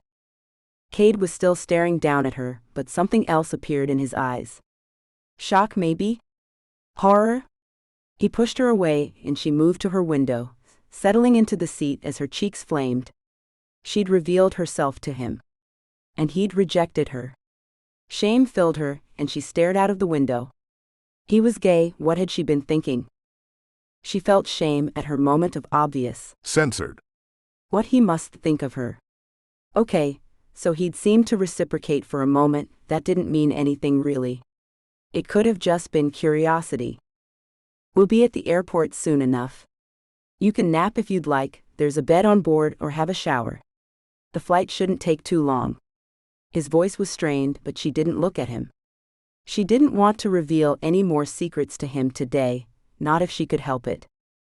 She spent her wedding night, a balmy night in a private bed and breakfast in New Orleans, alone in her own room. She had no idea where Cade was. Sitting on a balcony in the long white negligee she'd bought herself in a moment of weakness, she watched the sun go down and wondered if she'd made the biggest mistake of her life. Things didn't change much after their wedding night. Cade spent most of his time on his phone or out, she had no idea where. She spent her time revisiting places she'd seen before, or going to places she'd missed the first time around. Some were new, and she loved the way the city was always adapting, rolling with the flow. She needed to be more like that, she decided. She bought things for the baby with the credit card Cade had given her, and a few things for her room. Apparently, she was going to have her own suite of rooms in the house, and bought some furniture from a merchant specializing in local woods. She also bought Cade something, but had no idea when she'd ever give it to him. She found it in an antique shop, tucked away beneath a black velvet cloche hat from the 1920s. A man's ring, the stone carved from a large piece of amber, the ring was obviously old and detailed with scrollwork. In the spaces left were smaller pieces of amber filled with tiny bubbles and insects. Something about the ring caught her eye. Taking it to the shop owner, she waited for the woman to tell her the price. "I'm sorry, there's no tag on this and I just don't remember it. Where did you find it?" The middle-aged woman with curly long blonde hair and brown eyes looked at Jacqui inquiringly. "It was under the black hat, on that marble side table over there." Jacqui waved in the general direction of the table. "Oh, I see. Well, normally I wouldn't sell this without finding out more about it, but, well, there's something about you." The woman offered Jacqui a reasonable price, and she paid with a thank you. She tucked the now boxed ring away in her bag, wondering if she'd ever really give it to Cade or if it would sit in her bag forever. Sometimes customers find things we miss. It's the strangest thing, stuff just appears from nowhere. The woman gave a wave of her arms, a black silk shawl over her shoulders making the gesture more dramatic, and shook her head. Jacqui smiled and left with a word of understanding. After a walk around a few other shops, Jacqui made her way back to the bed and breakfast and settled in for some lunch. Her phone buzzed, just as the bed and breakfast's owner was taking the plate away. "Hello? Hi Jacqui, it's Carla. How are you?" Her voice sounded uncertain, as though she'd been on the verge of hanging up the phone before Jacqui answered. "I'm good, how are you?" It was nice to hear a familiar voice. She hadn't realized how much she'd missed the other woman until she called. "I'm not doing bad, actually. It's been a while, things have changed, but I'm good." It hadn't really been that long, but Jacqui knew well how quickly life could change. "You went through with it then?" Jacqui's voice revealed her concern. She'd caught the things have changed part, and knew what it meant. "I did. But so did you. How is it?" Carla sounded concerned now too. Well, I just hope you enjoyed your experience." Jacqui didn't want to complain about something she'd worked towards, planned for. It was certainly eye-opening. "I didn't think it would really change anything, but it has. Some things make sense now anyway." Carla gave a light laugh. Jacqui knew Carla wouldn't go into detail on the phone, the same as she wouldn't, but knew from Carla's voice that she was okay. Her voice had become stronger as she spoke. "So you got married then? Congratulations." "Thank you. It's been an experience as well. A boring one so far, but she wasn't going to say that out loud, ever." "Should I come to see you?" Carla's voice sounded almost teasing, but the offer was there nonetheless. Jacqui could hear a hint of hope in Carla's voice. "That would be nice. I'll talk with Cade about it." Jacqui was curious about that teasing note, but she wasn't going to pursue it. She'd like to see her friend though. Any port in a storm, wasn't that the saying? "Just let me know when. Text me the details and we'll arrange something." "Take care sweetie, Evelyn's calling, I have to go." Jacqui didn't even get to say goodbye, knowing Carla jumped when Evelyn called. She was just putting her phone down when it started to chirp again. "What did you forget?" A laugh escaped her as she answered. "Pardon?" This was a different voice. "Demisha? Hey girl, I just thought I'd check on you. I guess Cade's staying busy and leaving you to explore the city in peace, huh?" She got right to the heart of the matter. "Yes, you know Cade. How are you, honey?" Jacqui hoped to distract Demisha quickly. Her friend had finally stepped her toes into the waters of Jacqui's private life, but at least she'd done it tactfully. Demisha let her off the hook and began telling her about Annie and Elspeth. "Annie's decided she's Elspeth's mommy and won't leave her side. She hates the bathroom because that's where I bathe her, so she usually has to be carried in there. But if Kane or I take Elspeth in there, she follows us straight in. And she sleeps under Elspeth's crib. Annie's always slept at my feet until now. Well, sometimes beside me if there is thunder or she's not well, but always with me. Not anymore. My baby has stolen my dog." Demisha laughed from the other end of the line. "She's a mighty defender, that little girl of yours. I miss you all. I wish." But she stopped herself before the words came out. She let the line go silent, as she castigated herself for getting caught up in the moment. "I know, honey, you'll be home soon enough. I'll send you something shortly, keep your phone charged. I'm going to go, I think Elspeth needs me." For some reason, it sounded like there was a puppy on Demisha's end. A madly barking puppy. Demisha quickly hung up the phone just as quickly as Carla had, and Jacqui was left with nothing but the sound of a passing car to distract her. She sighed and put the phone down. Just a few more days and she could go back to her crocheting, the trio of females that made her smile in her empty life. Sipping at a cup of coffee that appeared at her elbow courtesy of the owner, she watched the sun as it raced across the sky. It refused to speed up, no matter how hard she wished it to. Jacqui placed the last of her bags in the trunk of the rented car and looked back at the bed and breakfast. She'd always found New Orleans magical, wonderful, a place she didn't really want to leave. She'd been happy to return, hoping it would chase some of her sadness away, but it hadn't worked. Somehow being in the place she loved so much had made it worse. Cade got into the car without a word, and she followed him in, settling into the plush leather of the passenger seat. As the city passed her by, the morning sunlight almost blinding, she wondered if she'd ever return now. She'd only felt sadness here this time, emptiness. Suppressing an urge to sigh, she settled into playing the part of the aloof but happy new bride. She wanted a drink, but knew she'd have to wait for the flight.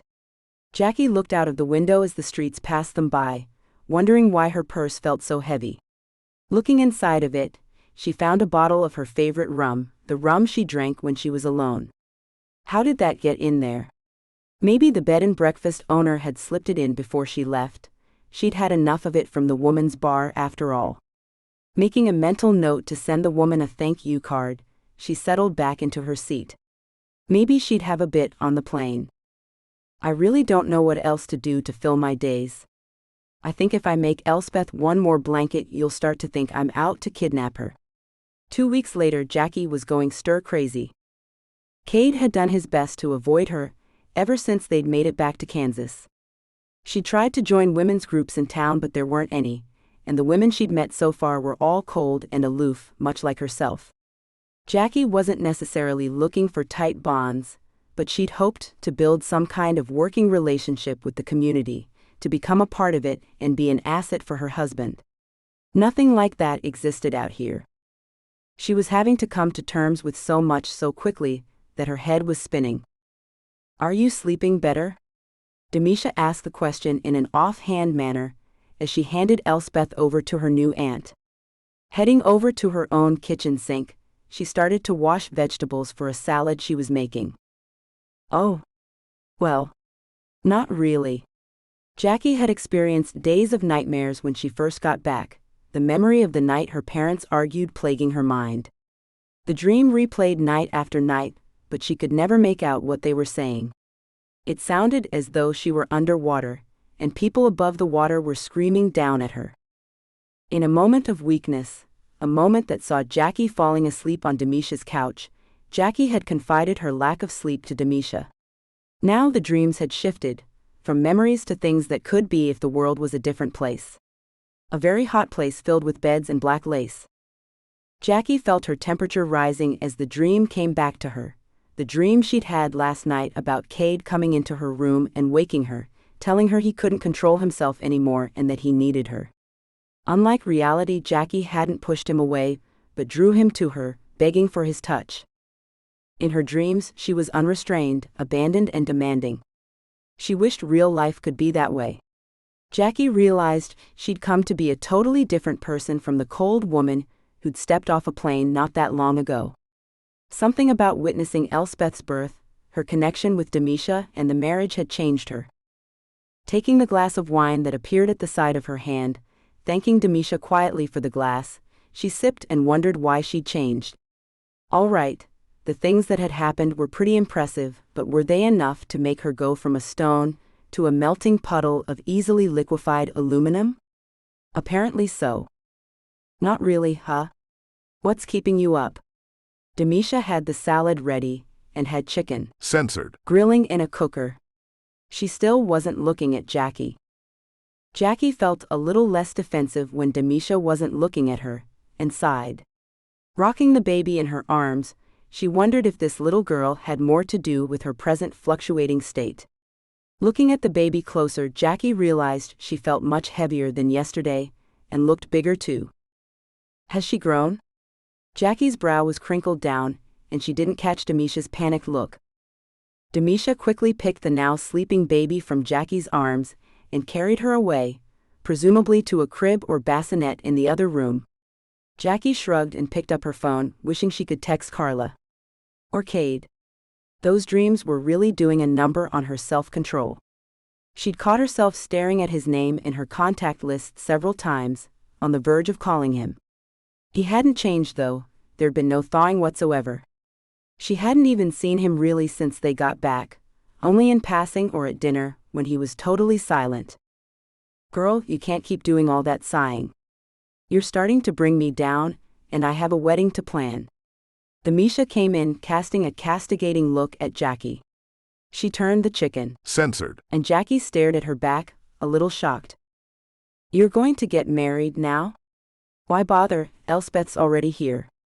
Jacqui knew something had prevented the two from marrying before the baby was born, but hadn't been told what exactly, just that they'd needed to sort a few things out. Maybe one of them had been married already? Mainly just for my own satisfaction. It's a different world than it was 100 years ago, but marriage still offers a security that domestic partnerships don't. Demisha's tone sounded stiff, as if she was being careful about what she revealed. Jacqui had noticed the woman did that sometimes, but as she did it herself, she couldn't call her friend out for it. I suppose I know what you mean. She'd married a stranger for the same reason, hadn't she? So, about this not sleeping, maybe you should get some sleeping pills or something. Demisha was trying to be helpful. I have them. They don't work. I think I need to just exercise more. I'm going to use the gym in the house this evening, run on the treadmill. She was a newlywed.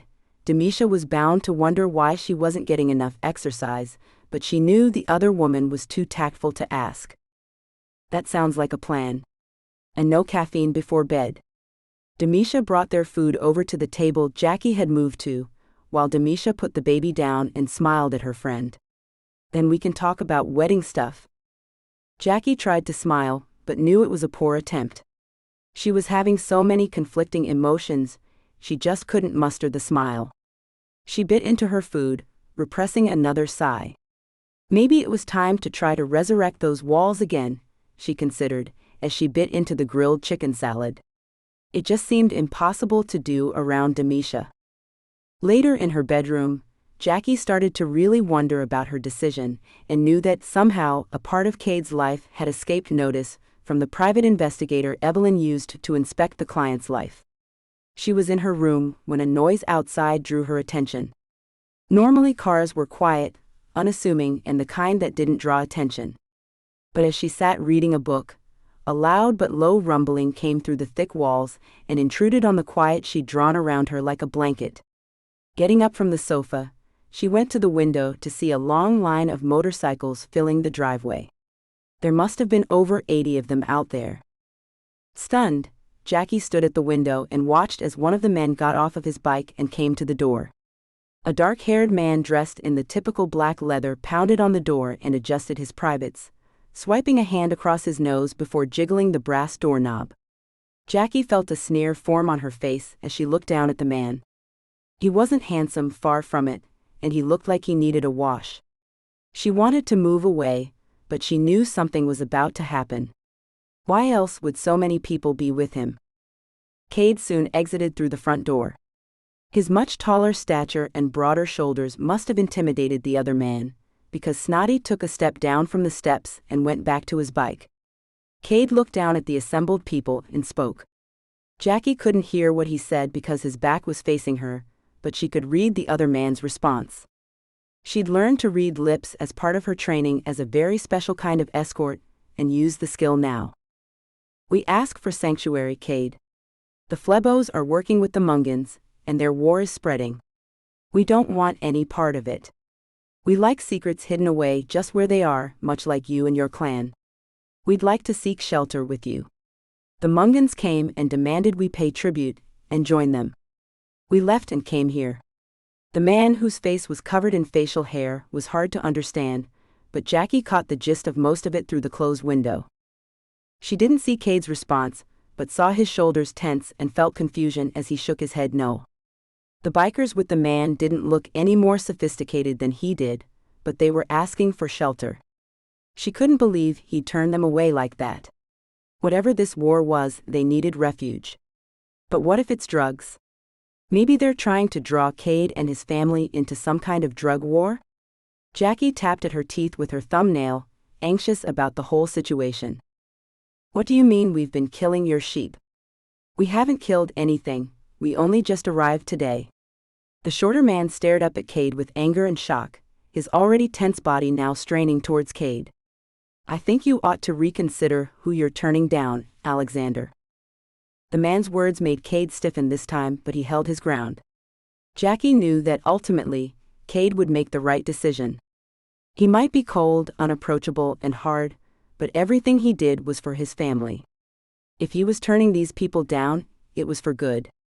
The man looked up at the window where Jacqui stood, and a sick grin spread over his face. Jacqui stepped back into the shadows, feeling dirty just from the man's gaze. "Who's that pretty little cow?" The man pointed up at the window, and Cade followed his finger to see Jacqui's window. His fist shot out and caught the biker just under his jaw on the right side. The man stumbled, but instead of anger, he laughed as he steadied himself. "Somebody important then. Good to know. I'll remember this, Alexander. All of it." He gave a final pointing of his finger, this time directly at Cade, before getting back onto his shiny motorcycle to ride away. They drove around the circular area in front of the house and streamed down the driveway. Jacqui felt her anxiety rising and did a mental check of the pills she had. She might need an anti-anxiety pill before this day was over. She watched until the men were all gone, then sat down. She realized her hands were shaking and clasped them in her lap. Something about the incident had shaken her, and there wasn't anyone around to calm her fears. Maybe Cade was exactly like her father after all. The thought terrified her, and she pulled up her ice walls, hoping they were somehow much thicker than before. With a tilt of her head and a final look out the window, Jacqui decided it was time to regain control of herself. She couldn't afford to be weak in this house, it seemed. "Cade." Jacqui was asleep when her door opened, and a tall form crept into the darkness of her room. The figure walked quietly to her bed, their frame outlined by the light of her alarm clock. He paused, reaching to turn the clock around. The blue light was piercing. The figure reached out to Jacqui's face, running a finger lightly down her cheek. He'd done this almost every night since she'd come to Kansas. Cade had even come to her room in New Orleans, though she didn't know about it. Now he was agitated, worried, and his finger twitched as he ran it down her hair, the silky strands too tempting not to touch. Jacqui moved in her sleep, rolling over to move away from whatever was pulling at her hair. He saw her stiffen suddenly and knew she was awake. Uh-oh. He tried to sneak out of the door, but she rolled over and turned on her light. He thought she'd scream, maybe jump out and hit at him, but she only stared up at him, her eyes clear but cold. He knew that no matter who or what he was, that's how she'd have met her fate, cold and collected. For a moment, he wondered what had happened in her life that made her so unemotional. He knew her past, but he didn't have the full scope of each moment, of what she must have experienced or the impact those moments must have had on her in her file.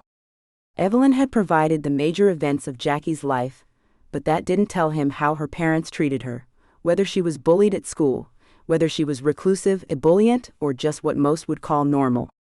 He had no clue who he'd married. At times like this, when he was stressed the most and wanted a confidant, a companion, he wished he'd taken a little more time to break down those walls of hers. He'd come in to check on her at night and longed to sit with her, to talk to her. He'd seen moments of tenderness on her face, especially around Elspeth and Annie. He wanted to see that look directed at him too. "What do you want, Cade?" "Our contract says," but he interrupted her before she could finish. She'd looked distressed for a moment. Did she find him repulsive? "There's a little problem I need to take care of. I just wanted to check on you. My apologies for disturbing you." He moved to walk away, to let her go back to sleep, but she made a noise. She cleared her throat while pushing her hair back. Looking up at him, he caught the full brunt of her unguarded gaze and had to fight to hold back a gasp. "Do you want to talk about it?" He almost said yes. He almost sat on the mattress beside her, but he managed to wrestle his self-control back into place. "No, it'll work out, I'm sure. No worries." Cade looked away from her as she sat up, her lace gown hiding little from his imagination. He felt as though he was a virgin once again, seeing a nearly nude woman for the first time. Shuffling his feet, he started to walk away, but she reached out for his hand. "Why don't you stay? I saw those men outside earlier. They look scary. Who are they?" Her words were a plea for information, for comfort, and he felt them deep in his. Censored. "They're bad news, but nothing we can't handle. Just a gang trying to elbow into this area. We won't let them, though. We've kept out worse things than that bunch." Cade stood at her side, looking down at her. "Right. Why don't you take a seat then? I feel so, I don't know, small around you when you stand over me." She waved her hand at the side of the mattress where she moved to make room. He looked over at the sofa on the other side of the room, but did as she requested. "I have Kane and Jadrian out looking over the property. I suspect those people are camping on our land. I can't settle until they come back. Shall I ring for some coffee?" He picked up the phone to call the maid, but she stopped him. "Your brothers will keep an eye out. Why don't you relax for a minute?" Her hand was still over his on the phone. He looked into her eyes, the steel gray color captivating. He looked closely at the way her slender nostrils flared, how the color rose into her high cheekbones. Her face was shaped like a heart, her chin small. She was beautiful. Was she aroused? He felt confusion, not sure of how to proceed. He didn't have to give her. Censored. That was part of their contract. Censored. Was not necessary. But did she want him? Chapter 5.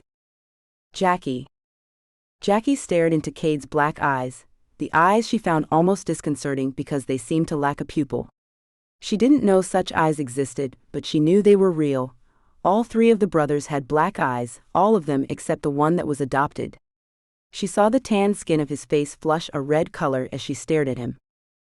His nose, fine but strong, not too large and not too small, flared now as her eyes dropped to the full dark lips above a strong chin. His cheekbones, sharp and pronounced, colored pink as a flush crept up his face. His forehead was broad but not too tall. In all, a handsome face with strong features that she longed to touch, to trace with her fingertips. But he was gay and wouldn't want her touch. Not a lover's touch, anyway. Maybe they could be friends? "Do you want to stay with me until Kane and Jadrian come back?" Jadrian was the adopted brother, Jacob the middle son, Kane the baby. She knew he'd be worried about them. That might be nice. But it could be a while, there's a lot of land to cover. He seemed to calm down with her words, the flush creeping out of his face as she settled back into her pillows. It was nice to finally spend some time with him as a human being, and not the husband she didn't know. What she knew about him came from a file, that was all. It would be nice to talk to him. "I'm not going anywhere. I have so little to do, I'm afraid I'm monopolizing your niece." She gave a soft smile as she spoke, a smile that showed how stressful it had been to have nothing to do. "Maybe I could find something for you to do around here?" He hadn't meant to sound suggestive, but the words came out that way. He looked away before she responded. "That would be nice. I don't know what I could do, but I learn quickly." She felt awkward admitting she had no formal skills. "We'll find something." He looked around the room, searching for something else to say. "Do you want to watch a movie?" She felt the need to fill the silence, but had no idea how to fill it. She didn't want to pry, but she wanted to learn about him. His movie choice would tell her something about him anyway. "Sure, what do you have?" He looked so uncertain she almost smiled. Big Bad Cade looking like a little boy, it was too sweet. "I have anything you want to watch. What would you like?" She got out her mobile and swiped at an icon. She looked up at him, waiting. He told her a title and she searched the app. Finding it, she saw the film was a historical movie about the Civil War. Interesting, a history buff. Found it, let me just turn the television on. Using the app, she connected it with her television and started the film. A romantic history film. Oh my. They settled into the bed together, Jacqui handing over several pillows before shifting to the other side of the king-size bed. She felt tense, sitting next to him, and slid down to a more comfortable position as the movie wound on. A 3-hour movie meant a lot of position shifting. She didn't realize she was falling asleep as she watched the film, didn't realize that she'd rolled over to his warmth and thrown her leg over his hips, until she joked awake. How did that happen? She was awake 1 minute and waking up the next. When she realized how she was sprawled across him, she stiffened. Shit. I'm so sorry, I don't know what happened. She pushed against him, trying to roll away, but he stopped her. She heard and felt a low rumble in his censored, and realized he was chuckling. Was he laughing at her? It's all right, Jacqui, it's nice actually. Stay put. His hand pushed between her shoulder blades gently, lowering her back down to his censored. Her head fit perfectly below the top of his shoulder, and she realized she'd never felt so comfortable in all her life. With a sigh, she let the tension in her body go, and settled in. She refocused on the movie, and realized she had no idea what was going on now, but tried to figure out what she'd missed. When Cade's hand went to her hair, and started to twirl strands around his finger, she tried not to let it show that she liked his touch. When his fingers went into her hair, and started to massage the base of her neck, she couldn't pretend anymore. A soft moan passed her lips as she felt him hit a painful spot. The pain soon left as his finger dug at the area, releasing the tension built up there. She heard a low sound in his censored and wondered what it meant.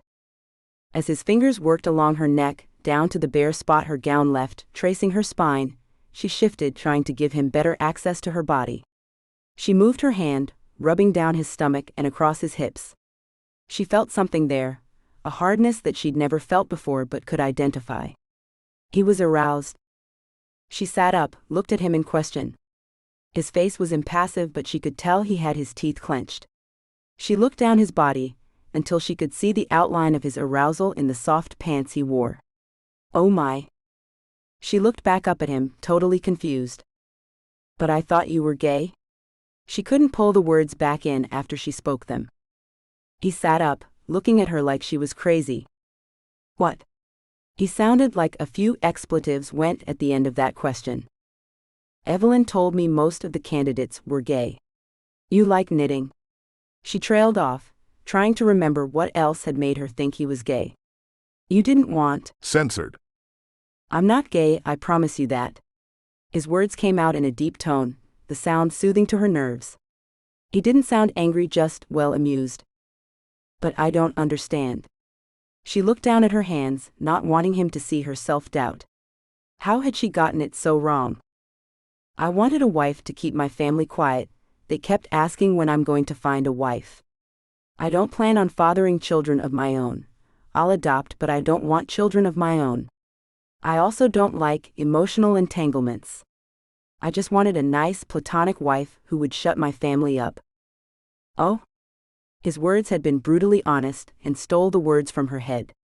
That explained a lot, though. You're starting to change that, though. He pushed his hand back into her hair and turned her face to his. If that's all right with you, that is. But she didn't get to finish because he censored her deeply, taking her lips with his. She moaned into his mouth, inhaling him as his censored darted out to tease her bottom lip, asking her to open her mouth to his. This scene has been censored to provide a safe and enjoyable reading experience for everyone. Jacqui came back to earth as he found his own release, the pulsing of his length inside her its own pleasure. She gasped with each inner explosion, hyper-aware of the strangled sound that escaped him as he found his own pleasure. She knelt there, taking his final censored and felt something crack inside of her. Something had been released, and her whole body shook with it. Dropping to the mattress, she felt as though she were flying apart, as though her whole being had become little more than stardust. What was happening to her? Cade, unaware that anything was happening, fell to the bed beside her and pulled her into his arms. He held her speechless form, censored her hair as he waited for her to speak. His fingers caressed her stomach, loving the gentle way her flesh curved as his fingers flowed from her hip to her stomach, a gentle roundness that his fingers enjoyed stroking. Jacqui felt as though she'd spent years inside her quaking world, but soon the sensation released her. She breathed heavily, almost panting as she regained something like consciousness. Something had changed, and it was more than her. She looked up at Cade, and for a moment saw the flickering of animal images. She stared at him, dazed, and something inside of her screamed a word she didn't quite understand. Not because it was a foreign word, or a word she'd never heard, but because it simply made no sense. What the heck did shifter mean? Chapter 6. Jacqui. A slow, wet slide of a finger between her nether lips woke Jacqui in the early hours of the morning. The sky was just beginning to lighten as she pushed back into her husband's arms. He was touching her again, and she couldn't believe she'd get to feel it for the rest of her life. This scene has been censored to provide a safe and enjoyable reading experience for everyone.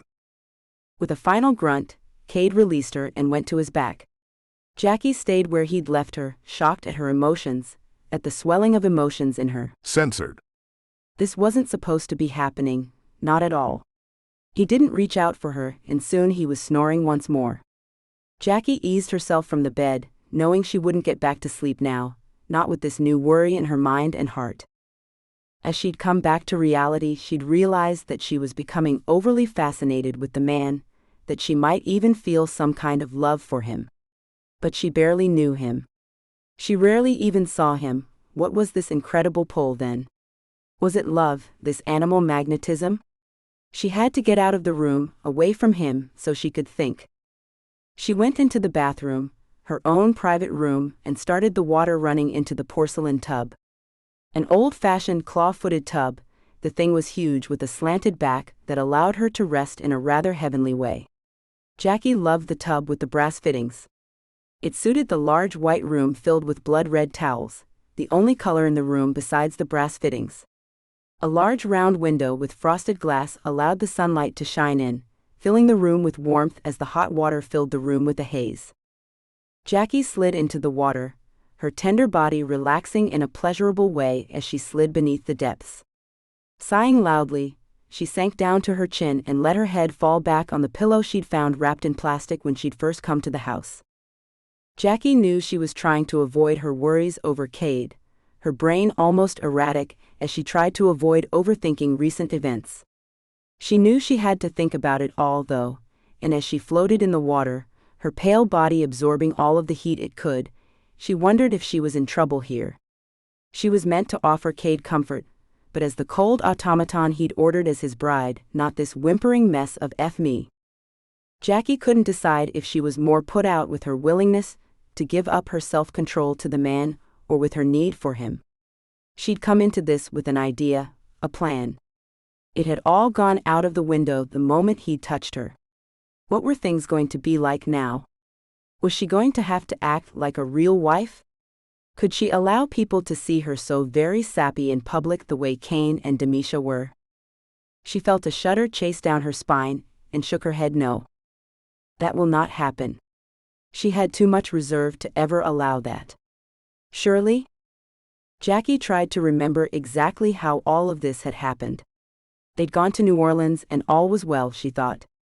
There'd been a bit of a slip just after the wedding when she'd been thrown against her handsome husband in the car, but the moment had passed. Then she'd found that ring and had to buy it for him. She couldn't explain why she'd had to buy the ring at the time, but she realized now that the orange of the amber matched the flashing in his eyes when he was aroused. How had she gone from calm, cool and collected, to this? Jacqui let the hot water wash away her thoughts for a moment. Resting under the water, she expelled the air from her lungs and enjoyed the absolute silence for a moment. Sliding back up to breathe, she started her bathing routine and got out of the tub. The thought of Cade still in her bed, warm and soft in sleep, made her want to crawl back into bed with him, but she made herself dry her hair and wrap up in a towel first. Patience, you must be patient, she kept repeating to herself in the hopes of not making a fool of herself. She opened the door of the bathroom and stepped into her room, his name dying on her lips before she spoke it. Cade wasn't in her room. Her bed was empty. He hadn't even said goodbye. He just left. Frowning at the door, Jacqui felt a sting begin in her. Censored. Was this how it was going to be? Late-night passion, all-day cold fronts? Maybe it was for the best. With her lips pressed together and her left eyebrow raised, Jacqui decided to finish her toilette, then go find some breakfast. Her pale eyebrow was almost translucent before she put her makeup on, but it still managed to give off an air of irritation. Things weren't going as she'd planned, but in the burning light of day she knew there wasn't much she could do. She'd agreed to be his wife in name only, but now it was anybody's guess. Perhaps he'd never mention it again, maybe it was a momentary lapse. But she could still hear him growling the word mine into her ear as he came inside of her, and she couldn't stop the shivering. Or the hope that she'd hear that word in just the same way again. Hours later, Jacqui stared out her bedroom window and realized she felt like a bird in a cage. Looking out at the life going on around her, she wondered if she could really keep this up. Demisha and Kane were taking Elspeth out to some swimming hole thing, and Jacqui hadn't made friends with anyone else yet. She was on her own, and all she could fill her time with was watching the workers keep the grass mowed and the hedges trimmed. She realized she felt like a fairy tale princess locked away in a castle. Her clear eyes watched the people talking amongst themselves, the arrival of cars another curiosity. They didn't look happy to be there, but their faces changed when the doors opened to the house. Perhaps Cade should know about that. She hadn't heard a peep from him the entire day, not a single word. She didn't even know for sure that he was in the house. She was warring with herself, trying to make a decision about telling Cade about what she'd seen when her phone started to buzz. She ran to it, happy for the distraction, and smiled when she saw it was Evelyn. "I don't know why you're calling, but I'm so happy to see your name, Evelyn. How are you?" Jacqui knew she sounded as though she'd been running a marathon, but couldn't help it, she was so happy to talk to her mentor. "I'm at the airport, honey. I just wanted to know if I could meet you this evening. We have some things to discuss." Evelyn didn't sound like her normal self, she sounded almost motherly and intense. At least that's the impression Jacqui got. "Of course, where are you staying? Come to the house, we have plenty of room." Jacqui would have insisted, but Evelyn declined. "It might be hard for you all to explain who I am, and I'm sure your new husband doesn't want his family to find out what line of business I'm in. No, I'll stay in the Roach Hotel the town has listed. It won't be the first time I've had to stay somewhere like that. Shall we meet there at 7? Evelyn didn't sound as though she expected Jacqui to decline, so Jacqui didn't disappoint her. "I'll be there then. I'm so glad you're here." Jacqui knew she was probably worrying Evelyn with her ebullient happiness at hearing her voice, but couldn't help it. She was changing, and this was one of the signs of that change. It remained to be seen whether that change was for the better or worse. Jacqui went to her closet. She had a couple of hours to get ready, but she couldn't sit still. She drew out a pair of jeans, but put them back for a pair of slacks. She could get away with slacks and a blouse, even if the town was tiny, with few women dressing in anything more formal than their fancy jeans. With fresh makeup and her hair smoothed back into place, Jacqui went downstairs to find out about going into town. Usually, someone drove her, but she had no idea when she'd be back, so she wanted a car she could drive. She went to Cade's office and knocked, unsure if he was even in the room or not. "Come in." Well, that answered that. She gave a nod of her head and opened the door. "Ah, Jacqui. What do you need?" Cade didn't even look up from his keyboard as he typed. How did he know it was her? "Oh. A friend from Florida has come in for a visit. I'm going to meet her in town. I need a car. I'll have Kane drive you." Again, he didn't look up. That was making her nervous. "No, that's not necessary. Really. I could be a while, she's like my surrogate mother, my mentor. I could be gone a while." Her voice shook slightly at the end, and she cleared her throat. "I see Evelyn's in town. If you don't want to bring her here, that's fine, but I'd prefer someone drive you into town. I'll call Kane now." He picked up the phone, and Jacqui might as well have disappeared. She backed out of the room, shock coursing through her. She went out to the front steps, waiting for her brother-in-law. She was warring with herself again. Was she angry or hurt? Perhaps both in equal measures. She was angry that he just dismissed her without even looking up at her, and hurt for the same reason. Jacqui had tried not to hope for a warmer reception from Cade, but she had, and now she knew, her walls had to go back up. She doubted there'd be a repeat of last night's performance, and dashed away her plans for new lingerie. She put away her burgeoning hopes for a family and a normal life. Cade wasn't that kind of man, and she certainly wasn't the woman for that life either. Kane pulled up and Jacqui slid into the town car with surprise. Elspeth and Demisha were in the back seat. "We thought we'd go out and have a bite to eat while you're out, see what's happening in town." Demisha spoke, but it was the look Kane sent his wife in the rearview mirror that let Jacqui know Cade had asked them to stay near her. But why? He acted like the family was constantly under threat, but he'd never explained why. Jacqui wanted to ask Kane what was going on, but knew she'd get the same kind of brush-off answer Cade would give her. This family had secrets, and she wasn't part of it enough to be let in on them yet. Feeling fear tighten her stomach for a moment, Jacqui knew she'd have to change that somehow. Demisha filled the drive time with tales of Elspeth's doings that day, and Jacqui let her friend distract her, asking the appropriate questions and making the right sounds. She really did adore the baby and Demisha, so it wasn't a chore to listen to her, but Jacqui had a lot on her mind. Namely Cade. Kane soon pulled up to the tiny hotel Evelyn was staying at, and waved her off as they headed to a restaurant across the street.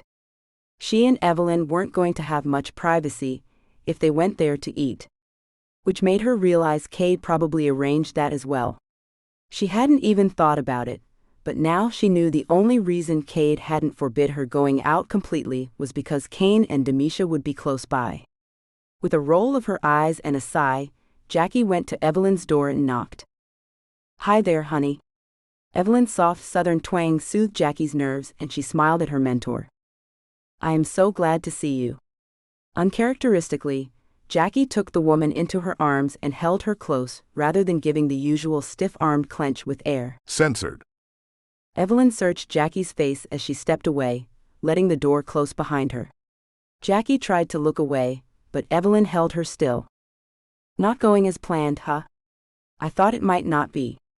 Evelyn went into the tiny kitchenette the hotel had installed in the room, and began unpacking bags of what looked like Chinese food. Adding it to pots and pans, Evelyn soon had it all reheating. "You brought my favorite with you? You're kidding me. Can you read my mind or something?" Jacqui kicked her heels off and found tableware, setting the small table in the room. "That's a great idea, my in-laws are at the place next door."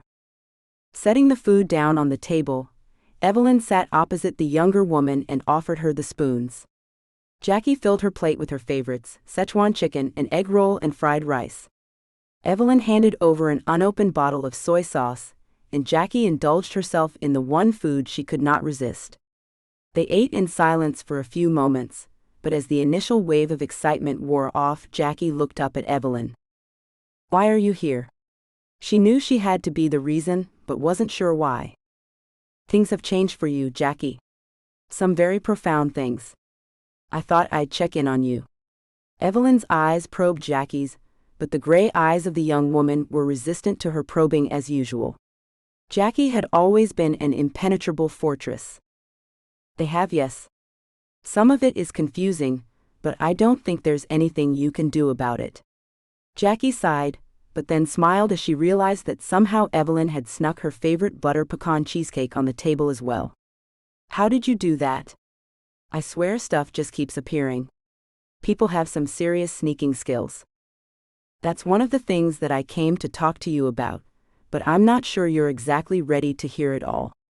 Evelyn pushed her plate to the other side of the table and started cutting the cheesecake, putting 2 slices on smaller plates. She wouldn't look Jacqui in the eye this time. Jacqui paused as she raised her fork to her mouth, the last bite of her rice on her fork. "What?" "Well, are you sure people are sneaking things to you?" Evelyn stared down at her pie, really enjoying eyeballing it for some reason. Jacqui thought it might melt, Evelyn was staring at it so hard. "Of course I am, how else would things keep popping up?" Jacqui took her first bite of the pie and moaned, it was just so good. "I didn't bring this pie, Jacqui." Evelyn's words came out as a mutter, and Jacqui didn't hear her. "Pardon?" Jacqui looked up. "I didn't bring this pie." Evelyn spoke louder, looking at Jacqui finally.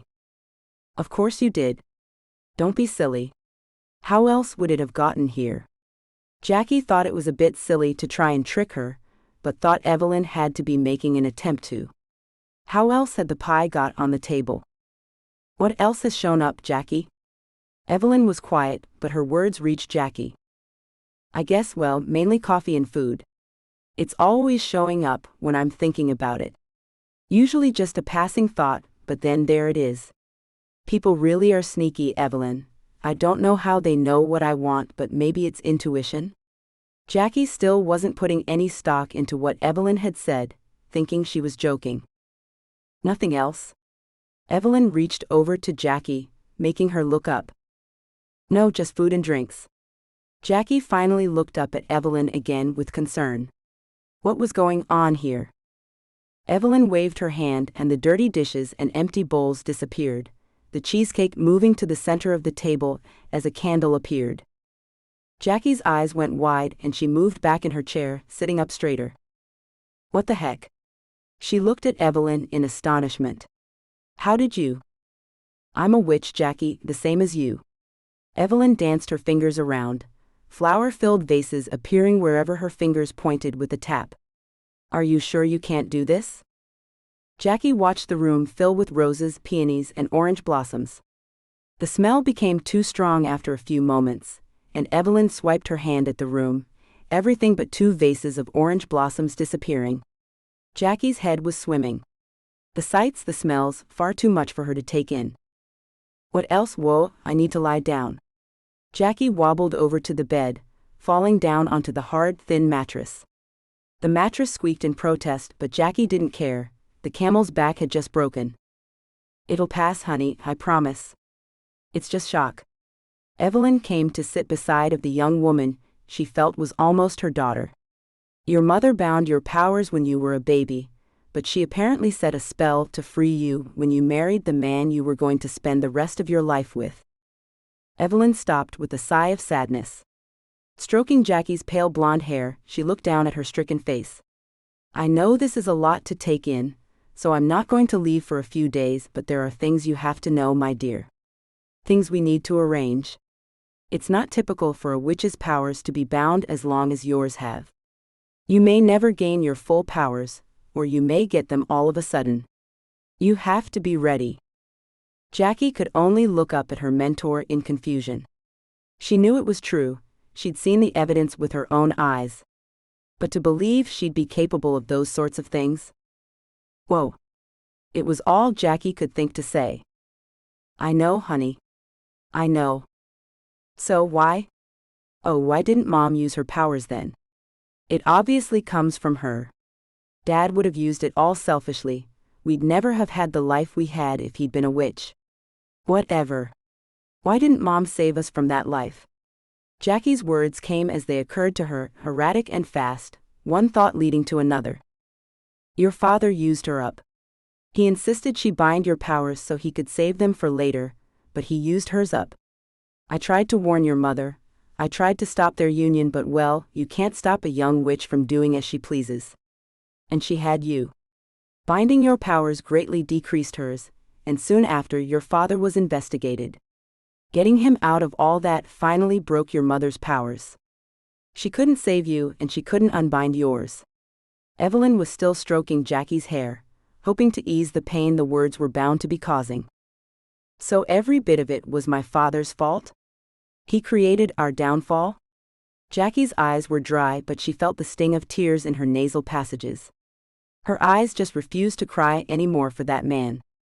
Basically, when I found your mother, she was heading down a rough road.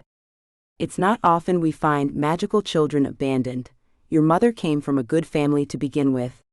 She retained some of her refinement, and I thought I could save her. She found your father instead. I often wonder what would have happened if I'd left her on her own. Evelyn sighed and produced 2 glasses of scotch with lemon and ice. She handed one to Jacqui as she sat up. I have a feeling my father was in her future, no matter what path she took. That man was like a plague. Jacqui sipped at the strong drink, letting it burn down her throat smoothly. I suspect you're right. That's part of the reason I'm here. Cade cannot know about this. Evelyn wouldn't meet her eyes again, Jacqui noticed. I understand. Believe me, much better than you may know. I saw what my father did to my mother. To me. I won't allow that to happen to me. Jacqui's back straightened and her face tightened. That's my girl. Evelyn patted Jacqui's shoulder and sighed again. I guess that's all for tonight, really. All I had to tell you anyway. What do you have to tell me? Nothing really. Our relationship has become censored. Things are weird, but a lot of that is just who we are. We're both reserved people. Jacqui went back to pick up the cheesecake. I'm going to eat this, then I'm going home. She smiled at Evelyn, who came to sit with her. Not on your own, you aren't. You'll be sick as a dog, honey. Let me help. The two spent another hour discussing Jacqui's life since she'd moved to Kansas, and what she might expect over the coming weeks. Evelyn also gave her the contact information of a professional witch teacher, a woman who usually taught children but occasionally picked up the occasional stray. Evelyn gave Jacqui one more warning before she left, her arms tight around the young woman. You must not tell this secret, Jacqui. I know you know the consequences, but I have to give you that warning. Keep this to yourself and try not to reveal yourself. It's absolutely important. I understand, Evelyn. I'll see you tomorrow. Jacqui walked away from her friend and watched as Evelyn shut the door. Her entire life had just changed. Again. Chapter 7. Cade. Cade watched his wife leaving and rubbed his left hand over the back of his neck. He had no idea how to handle the current situation. Oh, he knew how to keep her safe, but keeping her out of his head was a totally different matter. The Mungans and their plans were a problem he had to soon deal with, but for now his wife pushed everything else out of the way. They're in the woods then. Cade turned back to his brother Jadrian, the man the exact opposite of Cade and his other brothers. Yes, we've found 15 slaughtered cows so far, all torn to shreds. It's the wolves? Jadrian's smooth voice was low and warm, a contrast to the icy coldness of his light green eyes and blonde hair. More golden than Jacqui's platinum. Jadrian's hair fell into his eyes. He always needed a haircut. That freaking motorcycle gang of werewolves. Why did they have to come here? It wasn't really a question, and Jadrian didn't bother answering. I have men out with the herds now. I expect they think they can do as they please. They're used to being the big dogs over in California. Jadrian waved his drink in the general direction of the state. They haven't met shifters then. Not our kind that turn into whatever we choose when we choose. Take them out. I'm not having this in our territory. Take out any you find stalking our cattle. Cade rubbed the back of his neck once more, not looking forward to more battles, but he knew a war was coming. The Mungans were pushing the entire magical world into it. I'll see to it. Jadrian, Cade called out to his brother before he could walk out of the door. Stay away from the Flebos. They're trouble. I can handle it. I promise. All the same, keep Jacob with you from now on. He's level-headed, he'll keep you out of trouble. Cade's tone brooked no argument, and Jadrian hung his head. Sure, Cade. Cade knew his brother couldn't be into drugs, but Demisha had seen Jadrian's death. Cade had to try to prevent that as well. He thought, it's too much. Where's Jacqui? He wanted to lose himself in her arms, between her thighs. The hurt look in his brother's eyes as he left was another dart into his armor, darts he was starting to not be able to repel. This is why he'd wanted a wife in name only. He had little time for mooning over a woman. He also didn't want to end up like his parents, dead because their souls couldn't be together. It was at that moment, Cade realized it was already too late. That's why he'd let his walls fall the night before. He'd known it from the moment he'd seen Jacqui appear in the room, as Demisha was giving birth. His soul had chosen Jacqui, but he wouldn't allow himself to acknowledge it. Until now. Cade sighed, alone in his office once more. What could he do? He was soul-mated and couldn't change that. He could control who knew it though. Leaving his office, he went to his suite of rooms on the same floor as Jacqui's. Just beside hers. Pressing his hand to the wall, he wondered if she'd made it back yet. Leaning his forehead against the wall, he pictured her in her room, pale skin wrapped in black lace, her lips a deep slick red, and felt his body respond. He pressed his body to the wall now, wondering if she was in the room, waiting for him. Cade's blood surged in his veins and he wanted to press himself through the wall. He was so hard it was almost painful. He'd had other women in his bed, been in their beds, up against walls. He'd had his share of women, but none had ever gotten to him like this. Jacqui had a power he couldn't resist. Lights playing over the ceiling let him know a car was in the driveway, and he went over to the window to see who it was. Security would handle it, but he wanted to know if it was her. Looking down from behind a curtain, he saw her legs slide out of the car, their pale length shining in the darkness. He inhaled slowly as the rest of her followed. Jacqui stood and turned, her torso leaning forward to speak to Kane and Demisha in the front seats. He wanted to bend her over his desk like that, her round tight bottom stretching the material of her pants before he pulled them off. His hand clenched in the curtain, his hardness even more painful. He placed his hand over the rigid bulge, trying to ease it with a stroke or two, but that only made it worse. He needed her, not his hand. He'd wait until she came up, then go to her.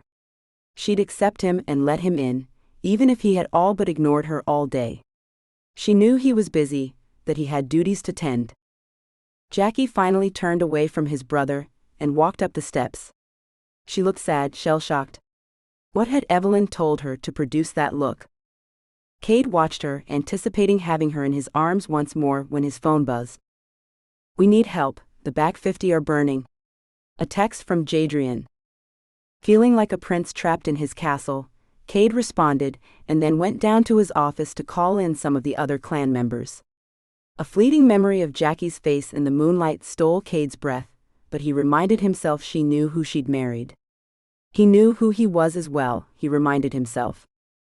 He'd made the right choice for his soul when he decided on her, that was obvious, but had he made the right choice for his family, for the people that depended on him when she distracted him so easily? Cade wasn't just the head of the family, he was the head of his clan, the laird, the king of his realm. Love could F all of it up. Picking up the phone once again, he started making phone calls and knew he wouldn't get much sleep tonight either. Memories of the night before and worry over his clan would war in his head as he fought to stay awake. He might have a moment of peace to relieve some of his tension if he was quick about it. Cade dismissed the idea, stretching out in his chair, pushing the seat back as he stretched his spine. He couldn't take a moment to pleasure himself knowing his clan members were out there fighting a fire, maybe fighting for their lives while he was trapped in his castle. Taking one more deep breath, Cade let his head fall back against the leather of the office chair. Just one moment of peace, that's all he needed, just one. Cade jumped in the chair 20 minutes later, a loud knock at the door letting him know what had startled him out of his nap. Scrubbing at his face with large, well-used hands, Cade looked at the door. He had a feeling the knocker wasn't coming with good news. He wanted to tell whoever it was to go away, leave him in peace, but this was the role Cade had accepted at far too young an age. This was what he'd been prepared for and would give his life up for. He supported well over 200 people in his clan, he protected them and he served them. He kept the wolves at bay, literally. Especially werewolves. Kane pushed through the door when Cade called out, telling him to come in. Closing it quietly, Kane took a seat across from Cade and closed his eyes for a moment. "I take it you were out with the fire patrol then?" Cade could smell the smoke in Kane's clothes and see black soot on his cheeks and neck. It looked to have been bad. "Yes, I went out when I got back with Jacqui. Demisha wasn't happy about it, but I had to do something. I couldn't sit there while it burned." Kane sounded exhausted, but Cade liked this new Kane. Demisha had changed him, made him gentler, kinder, and easier to deal with because he wasn't always angry anymore. Cade appreciated her for that, if nothing else. Although he was coming to appreciate her for far more than that, Elspeth for one. Her devotion to the clan was another. Wives will never be happy when their men go out into danger. What did you learn? It's all burned now, we'll have to buy hay for the winter from somewhere else. Or feed, whatever you want to feed the cattle, we'll have to buy it. The cattle were raised to feed the clan, to supplement their costs of living in such a small secluded area. Everyone in the town was either a shifter, or the partner or child of a shifter. Our ancestors knew what they were doing, the clan will provide the feed.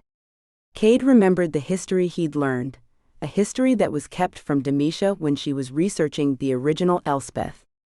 Elspeth came into a town that didn't want her, or the other slaves in their town. They mixed with the native populations, learning how to survive the frontier with them.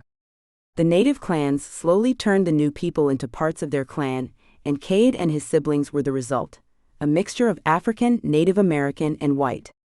Most of the other people in town were a similar combination of ancestry, but some liked to pretend that mixture was so far back it was pointless to even consider now.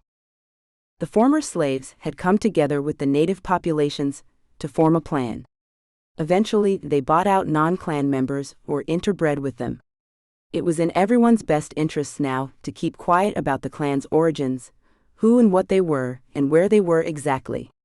In the name of staying hidden from the non-shifter world, it was forbidden to speak to outsiders about what they really were. That secrecy sometimes caused members problems, like Cain when Cade refused to allow him to marry Demisha at first, but it was for the good of the clan. Cade had learned to be cold, hard but balanced as he'd grown into his role as clan leader. Sometimes he could bend those rules, but until Cain had forced his hand with Demisha, he'd been unwilling to bend on allowing outsiders in. They were too much trouble, and no matter how much people thought they were in love, as soon as they started telling secrets, divorces could be deadly for his clan. Rumors about shifters had abounded for generations. Hunted for sport in centuries past, the clans had gone into hiding, and now rumors led scientists in search of specimens to produce super soldiers. The shifter world wanted to live only in peace, as other humans did. Rumors were dangerous. Rumors had been spreading about Cade's sexuality lately, which was another problem. Homosexuals couldn't lead the clan, because they couldn't produce children of their own bloodline. There had been talk lately of changing this rule, but it hadn't been considered yet. That was part of the reason he'd married Jacqui, to dispel the rumors. Cade had simply not planned on passing down his bloodline, because he hadn't wanted to marry or have a family. A spouse and children would make him weak. He'd given in when the rumors started, and found a wife that he thought would be perfect for the position. Jacqui was changing those ideas as she thawed his walls, and he tried to thaw hers. Before he'd met her, the clan encompassed his world, and he devoted himself to his duties. Now she was distracting him, taking away some of his devotion, but that couldn't be a bad thing, could it? Clan leaders were expected to produce a family. He wasn't meant to devote his entire being to the clan, was he? Jacqui, with her icy shell and cool gaze, had started a fire in him, a fire meant to melt the ice out of her heart. He'd wanted an ice queen, but now he wanted to thaw her to make her melt for him. That couldn't be bad because it was melting him too. Or was it a danger for the clan? His overall devotion hadn't changed, he knew that. He'd still give his life for the clan, but would it put Jacqui's life in danger? He knew he wouldn't. He'd give his last dying breath for either one. He just had to find a way to balance it all. So why are you here then, Cain? You could have called to tell me all of that.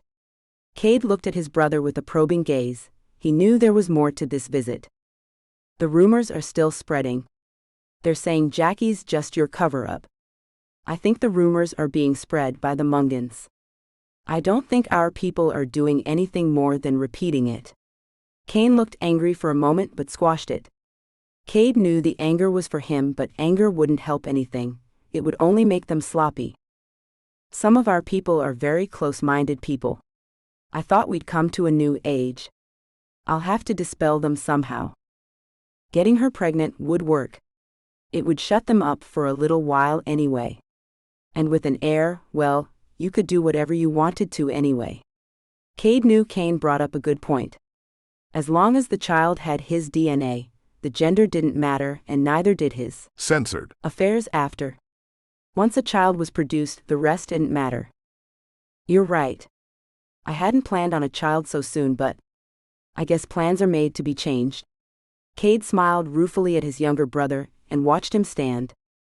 I'll let you get to working on that, and go see about producing another one myself. Demisha is insisting we wait, but Elspeth needs siblings. And I sure do love that baby. I need more. Cain smiled happily, and Cade watched his brother leaving, wondering at the change in his brother. Demisha hadn't been the only thing that changed Cain, Elspeth had as well. Cain loved his daughter, and doted on her already. Cade knew that could be a threat to him later in life, his love for his children, especially with the Mungans out to topple him and his family, but his clan was demanding a child. He'd give them one if Jacqui agreed. For the good of the clan, and maybe to save his own soul. Cade went up to Jacqui's room an hour later, but she was asleep. Her right hand was tucked under her cheek, and her lips were slightly parted. He had ideas about how to occupy her lips, but the skin beneath her eyes looked bruised, her nose red, and her cheeks mottled. Had she been crying? Was that why she looked like that? Cade stepped back, his hand out to stroke down her hair, but he stopped himself. Why had she been crying? Was it something Evelyn said, or was it their night last night? Did she regret the night she'd spent in his arms? He suspected she'd been a virgin, but she hadn't said anything. That moment of resistance when he'd first entered her was something he'd never encountered before. Had she been a virgin, and now regretted what they'd done? She'd burned in his arms, burned with heat, not the burning sting of extreme cold. He'd never seen a woman respond so openly, so hungrily. Surely that hadn't all been an act? If it was, she was a damned good actress. Cade didn't believe that though. Her body had responded to even his breath, whispered across her skin. Such a response couldn't be faked. He'd felt her tight heat as she'd exploded, and that couldn't have been faked either. It must be something Evelyn said. What had the woman said to her? Cade settled on the sofa in her room to watch her sleep. He didn't want to leave her alone, but it was obvious she needed to rest. He needed to think, to see if he could find a solution to what had made her cry. She was a part of the clan now, though she didn't know all of their secrets. That made her problems his and in turn, his responsibility to resolve. He'd wait for her to wake, he'd just rest on the sofa for a little while until she stirred. Leaning his head back against the soft pillows, he was soon asleep, snoring slightly as the night passed on and his dreams took over his internal debate about whether he could afford to allow himself to love the woman or not. Chapter 8. Jacqui. Jacqui woke in the night, an odd sound stirring her from her dreams. It was a soft sound, like air escaping with a slight rumble behind it. Was it a snore?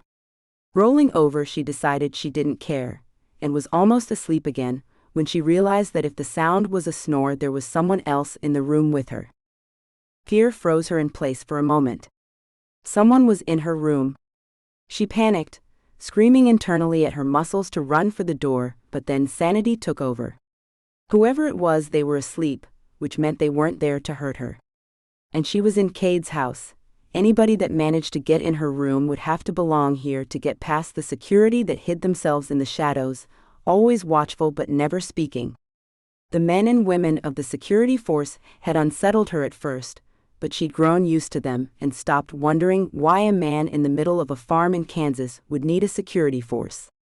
They became almost a part of the furniture. It must be Cade, she finally decided. Her muscles relaxed and she quietly pushed away her covers, walked over to see who was on the sofa. Cade was there, his white shirt unbuttoned down to the middle of his Censored tie stripped away. His face was relaxed and his mouth was open slightly, his head to the side. Sleeping on his back, he looked vulnerable, in need of a shave, and devilishly handsome. But could she let him into her heart? Evelyn's news had been a blow, one she'd rather not have had. One minute she was a normal human being, well as normal as she could get, the next, a witch who didn't have a clue how to use her powers. Evelyn had said something about an instructor, but how would she explain that away to Cade? She sat on the oak table in front of the sofa, and watched Cade sleep. Her mother had told her secret, and her father had used it to make himself rich. He'd used her until she had nothing left to give. Cade had riches she couldn't even imagine, he had power and he'd done it all on his own. He wouldn't be the same as her father, would he? He wouldn't want to use her in that way. Jacqui's thoughts had changed dramatically since she'd come to Kansas. She'd struggled to maintain her facade, her disinterest in the world. Last night had torn down walls she'd thought would never fall. She knew she could still display a level of reserve most people couldn't begin to fathom, but could she hold herself back from Cade now? She knew she was falling for him, but could she trust those instincts? Her mother had, and she'd ended up in an early grave. Jacqui reached out, wanting to touch the soft, silky black hair that shone in the moonlight. It looked like satin, but she didn't get her hand near it before Cade was awake, his hand grasping at her to push it away. "Sorry, I didn't mean to frighten you. Would you like to sleep in the bed, instead of on this tiny sofa?"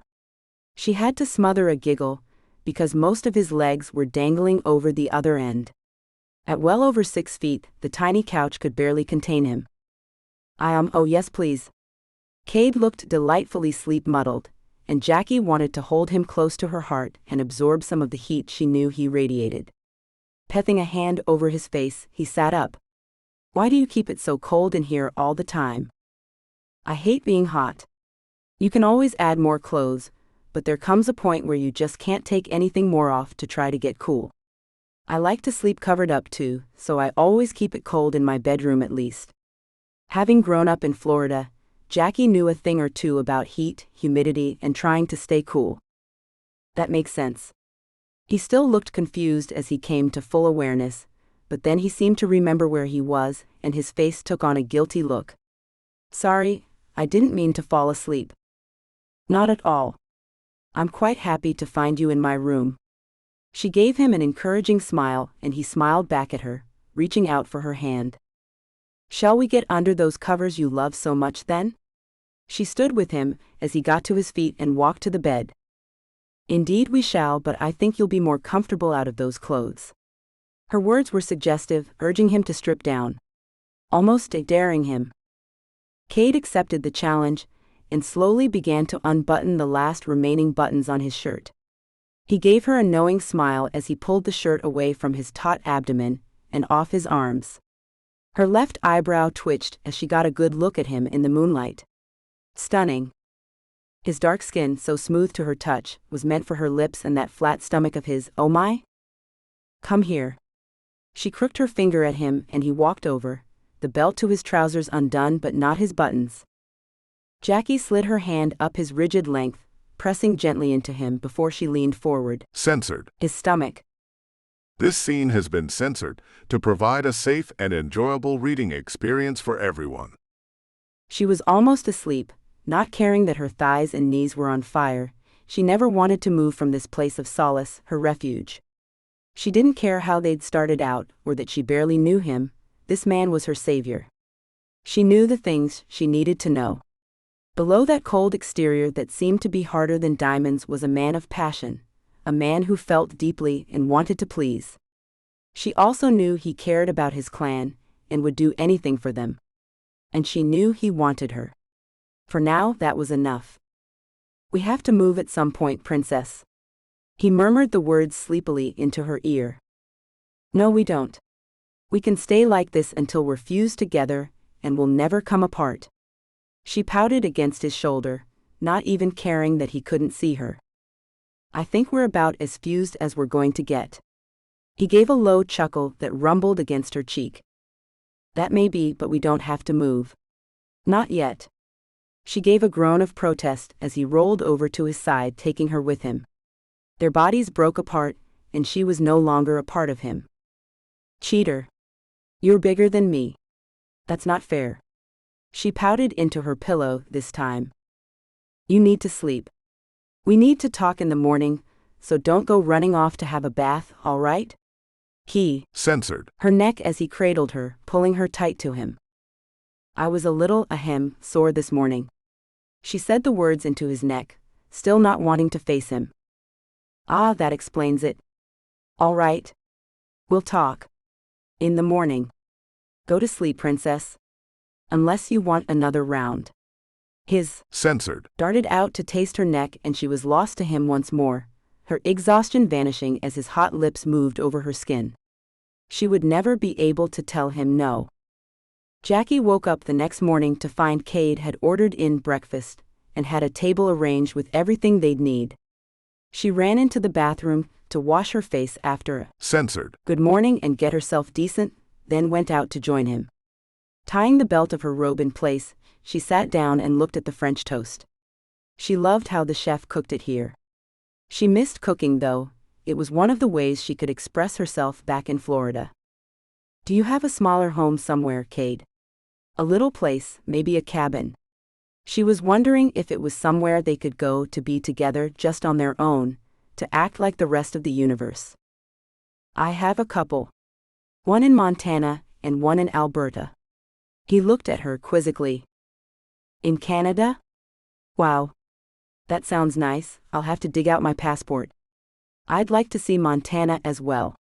She took a bite and looked over at him. Something inside of her had shifted, softened, and she wanted to be more open with him than she was with most people. Maybe we can go when I can get away from this place. He smiled at her and took a bite of his own biscuits slathered in sausage gravy. You have a really great chef, you know that? She closed her eyes over the next bite. It was heaven. Rita is a great cook, I'll give her that. So, I don't know how to broach this with you, so I'm just going to come straight out with it. How do you feel about getting pregnant? He looked as if he was waiting for her to spit her food at him. A cross between terrified and resolute. Ah? She put her fork down, her brain spinning. I think maybe we should have thought about that a few days ago, don't you? She might have been a virgin, but she wasn't stupid. She knew how babies were made. You weren't on birth control? He looked surprised. I didn't need it. Again she didn't say the words, but he took her meaning. She'd been a virgin, there was no need. That's when the weight of the whole thing came down on him, and he forgot about babies for a moment. She'd given him her virginity. He'd been her first, her one and only. Wow. She could see the thoughts going across his face, and he didn't need to say a word, she knew exactly what he was thinking. No, of course not. Well. He looked lost and she felt sorry for him. I'm fine with having a baby if you are. She gave him a reassuring pat on his hand and went back to eating.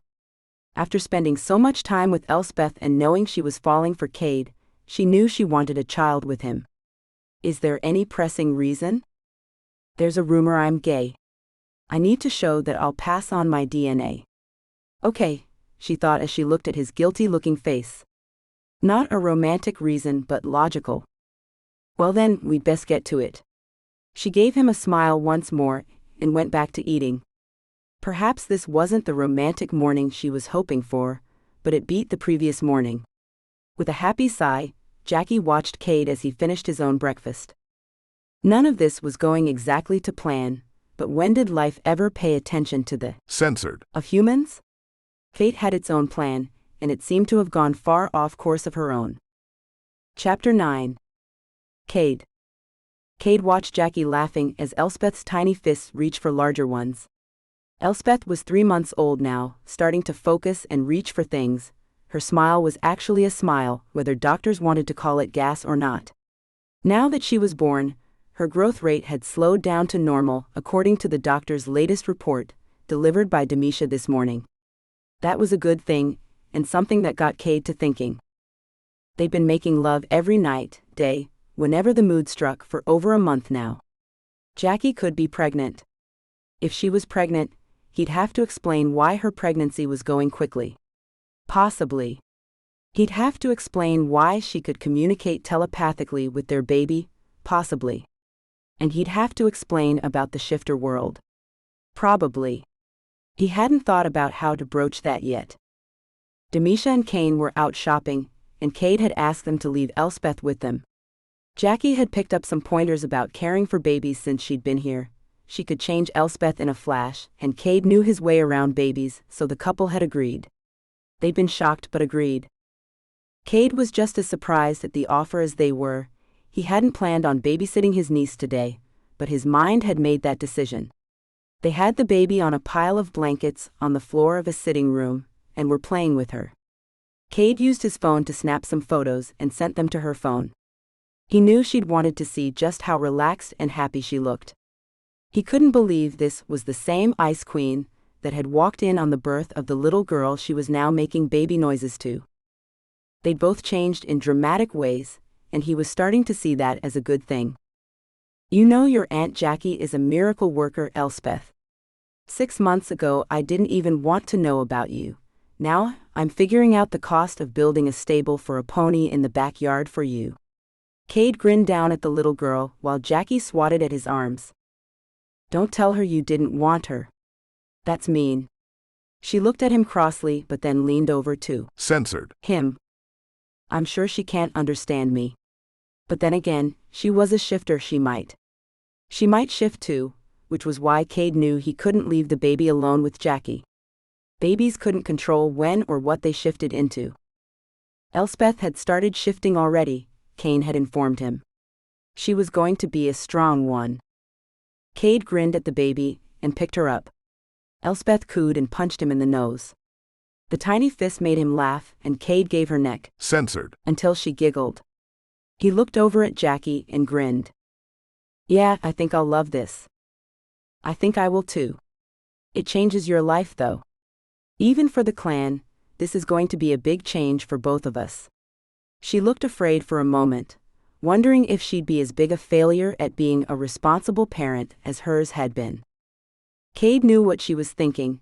They'd talked about her childhood one night a few weeks ago, and he knew she was worried she'd change after the baby came. He knew he'd be there for her no matter what. "I think your mother really loved you, Jacqui. Your dad did a lot to abuse both of you and take advantage. You aren't going to experience that, I promise you." He had been shocked to learn about the witch part, mainly because he hadn't sensed it and still couldn't, but he was fine with it. He still hadn't told her his secret though. It was just too big to divulge without a really good reason, and love, he was sorry to say, just wasn't enough of a reason. Feeling guilty for his thoughts, Cade looked away as she took the baby. "Any news yet?" He decided to change the subject. Jacqui hadn't wanted to invite anyone to train her, and was still sporadically popping in coffee and treats, but little more. She was happy the way she was, and he wasn't going to force her hand.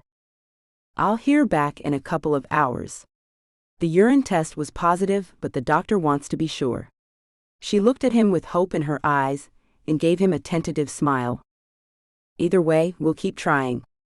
I'd like to have a try now, but we have company." He Censored. his wife and smoothed a finger gently down Elspeth's downy head. Her hair was silky and black, but her blue eyes just melted him. A soft sound, almost a whisper but not, came to Cade as he looked at Elspeth. He looked over at Jacqui, but she was cooing to the baby. "What?" He thought the word in his mind, and a giggle came into his head. Awareness came with it. His daughter. "Oh?" Cade stiffened with his sudden awareness of his child. He looked at Jacqui, but she seemed unaware of it all. For now. He'd be able to hear his baby in his mind until she was born, then the link could go or stay. It didn't always happen with non-shifter mothers, and didn't seem to have happened with Jacqui. It still might, but until then he'd keep it to himself.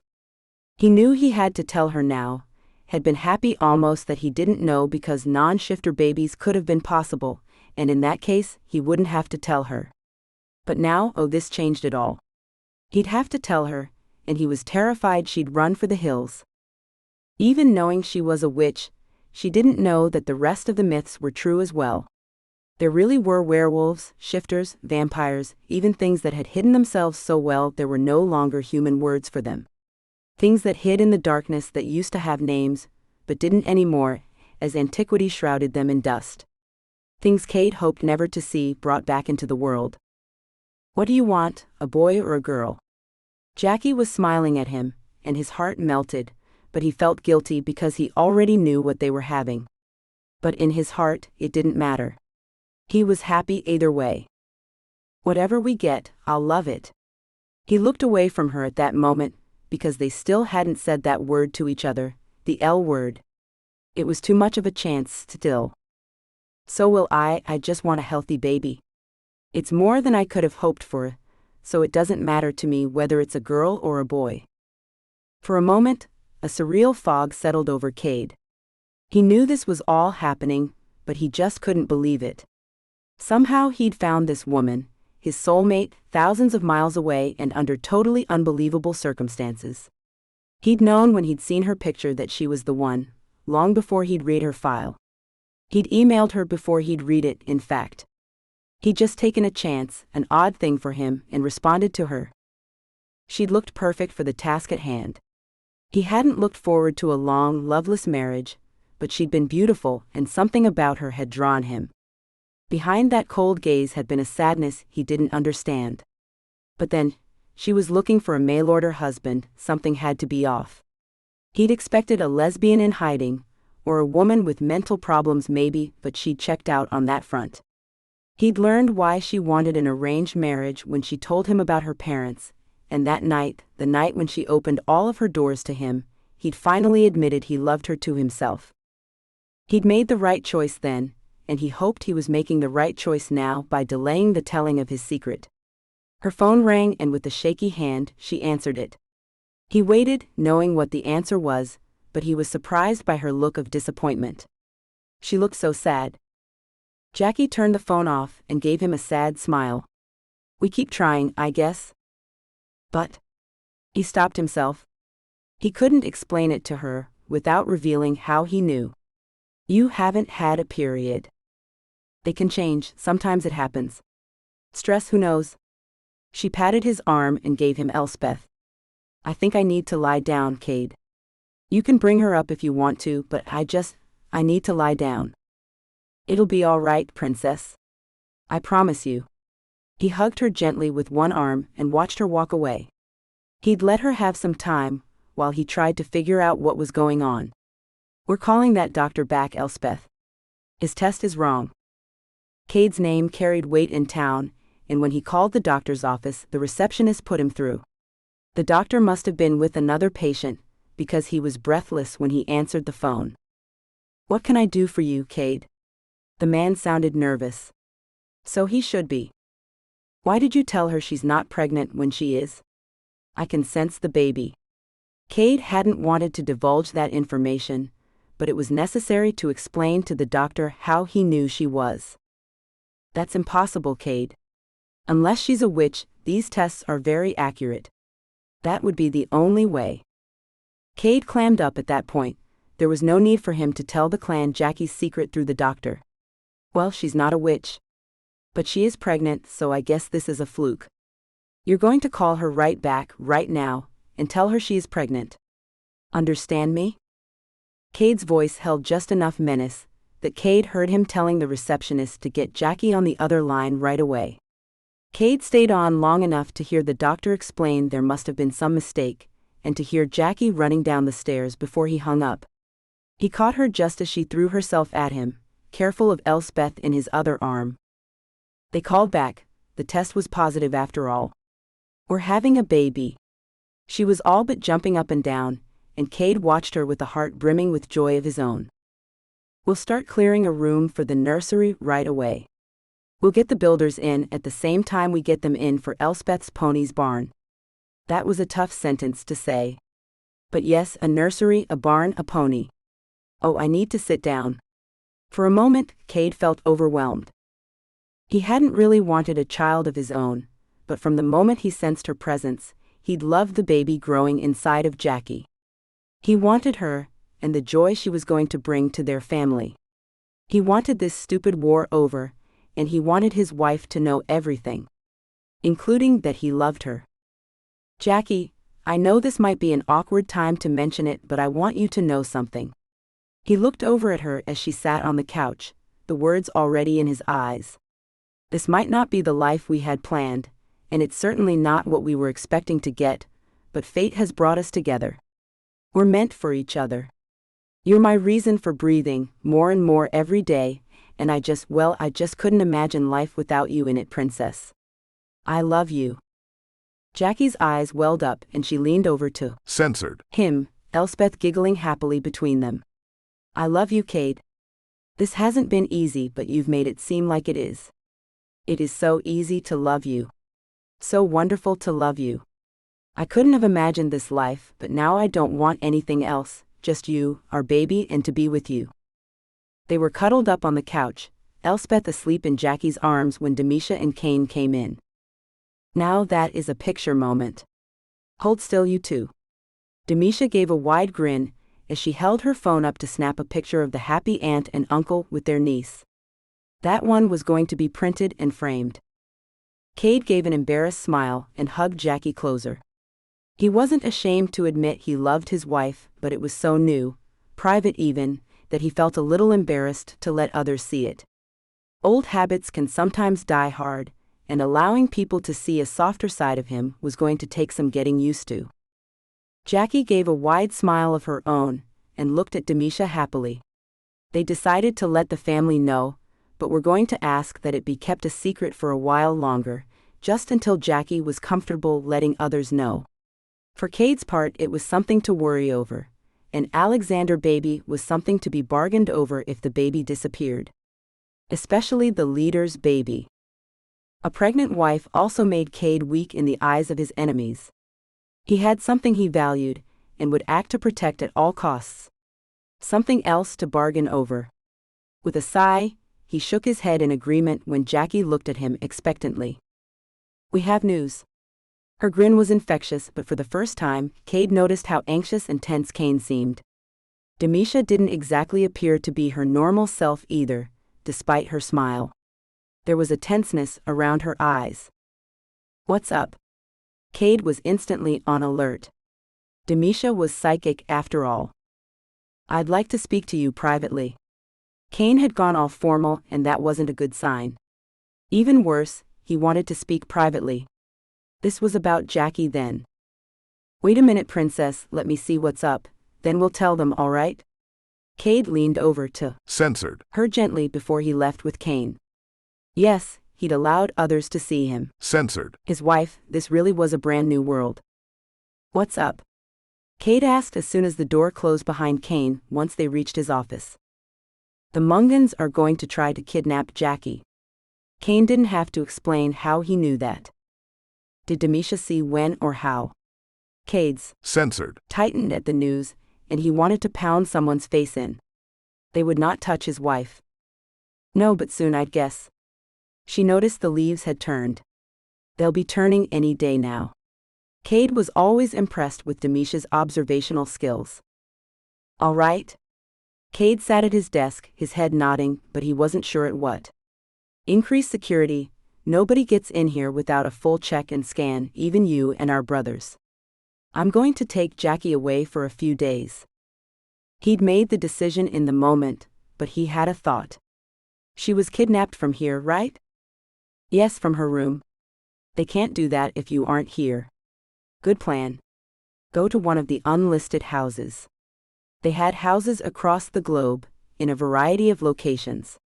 Don't tell me which, but let me know when you get there. I'll let the staff know to get some clothes packed. You get your wife. She's pregnant, Cade. We can't let them put their hands on her. Cade looked at his brother with pain in his eyes, a pain Cade understood. Cade clasped his brother's hand and squeezed it. We won't let that happen, brother. We'll keep her safe. They gave each other a deep look before breaking apart, their words a vow. Oh good, you're both back, so we have news. Jacqui's words broke off as Cade came back into the room. What's wrong? We have to go now. Cade, forget the clothes, we'll get something on the road. I'll take the Hummer, it's loaded. By that he meant with money, a registered handgun and fuel. It was always kept on standby. But Cade. Jacqui looked terrified for a moment, then her wall came down. He knew she understood and turned off her fear. Lead the way. I'll call you from a payphone, Cade, later. He sent a look to his brother and took his wife's hand. It was going to be a long day, but it would keep them safe. All three of them. Chapter 10. Jacqui. Jacqui had no idea where they were going or why, but she knew that she was going to get answers one way or another. She let Cade drive in peace for now. The white-knuckled grip he had on the steering wheel told her to wait, but later there'd better be some answers to a lot of her questions. Cade drove for 2 hours before his hands relaxed on the steering wheel.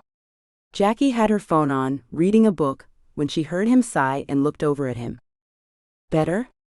She didn't sound accusatory, just concerned. A little bit, yes. I'm sorry, princess. He shot her a look that said he really was. Where are we going? I think to Arkansas. At least for tonight. We'll see how it goes.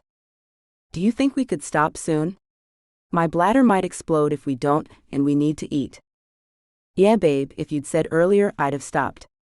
He looked at her apologetically. I think you needed to drive for a while first. That looks fine. We can get some gas, some food, and get back on the road. She was pointing at a sign advertising one of those all-in-one places. It had a burger joint, which was fine with both, but neither had been to one in years. She hadn't eaten at one since Evelyn found her. She wasn't above eating at one, but she just never missed that kind of food. Now, though, the thought of salty fries was a temptation that grew in her mind the closer they got. She told Cade what she wanted as she headed for a restroom, and he filled up the tank. She found him in the restaurant, sitting at a table with their food. That was fast. She slid across from him and sipped at the clear soda he'd got for her. Yeah, most of it was already cooked, so don't expect much. It's probably been sitting under lights for an hour. He gave her an amused look as she bit into her hamburger. No. Oh my God, that is so good. Her face was a picture he'd only ever seen in their private moments. He couldn't believe it, but it was true. This is probably the best burger of my life. And oh, I'm going to need more fries. Please, Cade, get me some more. She didn't even look shocked at her own behavior, she just looked at him with a pleading look. It must be the baby, or you got a fresher burger than I did. Mine tastes like cardboard. She looked at him confused for a moment, then realization and blushing dawned. I'm sorry, honey. Yeah, it must be the baby. I don't eat much meat anymore, and I guess maybe it likes having some protein other than beans and tofu? She wasn't strictly vegetarian, but meat was something she'd moved away from long ago. She still ate it sometimes, but it wasn't necessary for her to keep breathing. Maybe the baby had needed it? They laughed as she wolfed down another burger, 2 more orders of fries and a milkshake before they left. She could barely move, but she finally felt satisfied as they walked out to the Hummer, hand in hand. She was smiling, telling him she thought she might be able to cram in a hot fudge sundae when he took out a phone. It was an old cheap cell phone. He pressed some buttons, held it to his ear, then took out the battery and threw it in the trash. That sobered her up. This wasn't just a holiday drive to a park, this was serious, and she still didn't know what was happening. I'm going to keep quiet for now, let you drive, but when we get wherever it is we're going, you're going to talk to me, Cade, and you're going to tell me exactly what is going on and what that phone business, what this running away business is about. She crossed her arms and stared out of the window. She knew she looked petulant, but didn't care. She'd known from the beginning that this wasn't a normal marriage, but they were running away. It didn't make sense that a simple farmer, well, a super-rich farmer and head of a large family, should be running away unless they were running from something bad. The law? Some kind of organized crime farm mafia? She had no idea, but she did know that this wasn't going to cut it. Babe? Cade looked over at her with a guilty look. Yes. She glanced at him, then turned her face away. I need you to toss your phone. It can be tracked. You need me to what? I know you have a lot of money, Cade, but this phone was. Oh, you can't be serious. My life is on this phone. She clutched it to her. Censored. Cradling it. I'm afraid I am. We can find a post office, and you can mail it back to the house if you want, but we can't keep it on us. We need to ditch it before we get to Arkansas. For a moment she thought her head would explode, but she brought down a wall. Find a post office, I simply can't throw it away. It has too much on it to just throw away.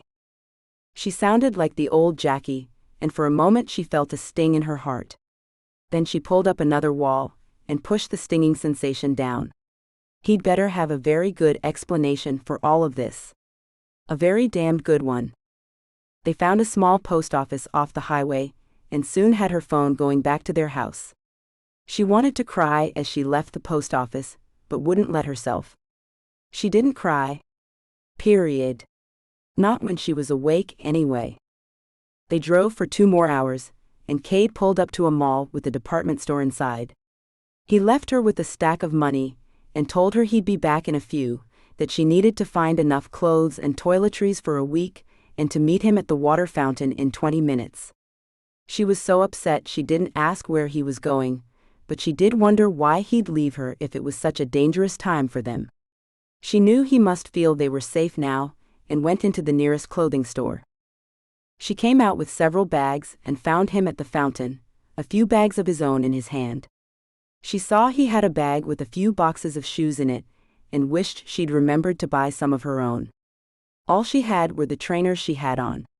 She sighed and thought it was a problem for another day, and went with him into another department store looking for food. They needed 2 buggies by the time they were done, one for the clothes and one for the household items and food they bought. She'd never purchased so much stuff at one time. She hadn't been poor over the last few years, but this was something she'd never done before. She almost felt embarrassed. Jacqui pushed the cart with the clothes while Cade pushed the heavier one. It was going to be a long night of unpacking, putting stuff away, and organizing. Cade stopped at another place before they got to the car, bringing 4 large pizzas with him. "I got the meat specials since you seem to be on a meat kick for the moment." He gave her a grin, but she just glared at him, still upset with him despite the joy the smell of the pizzas brought her. It was hard to stay mad at a man that tried to fulfill your every Censored. even ones you didn't realize you had. They pulled onto a secluded dirt road, heading deep into the woods. Jacqui thought it must have been miles before they reached a small cabin, with a lake glittering behind it in the moonlight. Wow! She breathed as she saw the place. A real-life cabin in the woods. But then she remembered she was mad at him, and clammed up. Cade didn't say anything other than to guide her into the house with a flashlight and the keys. She turned on the light, slid the key into the lock, and opened the door.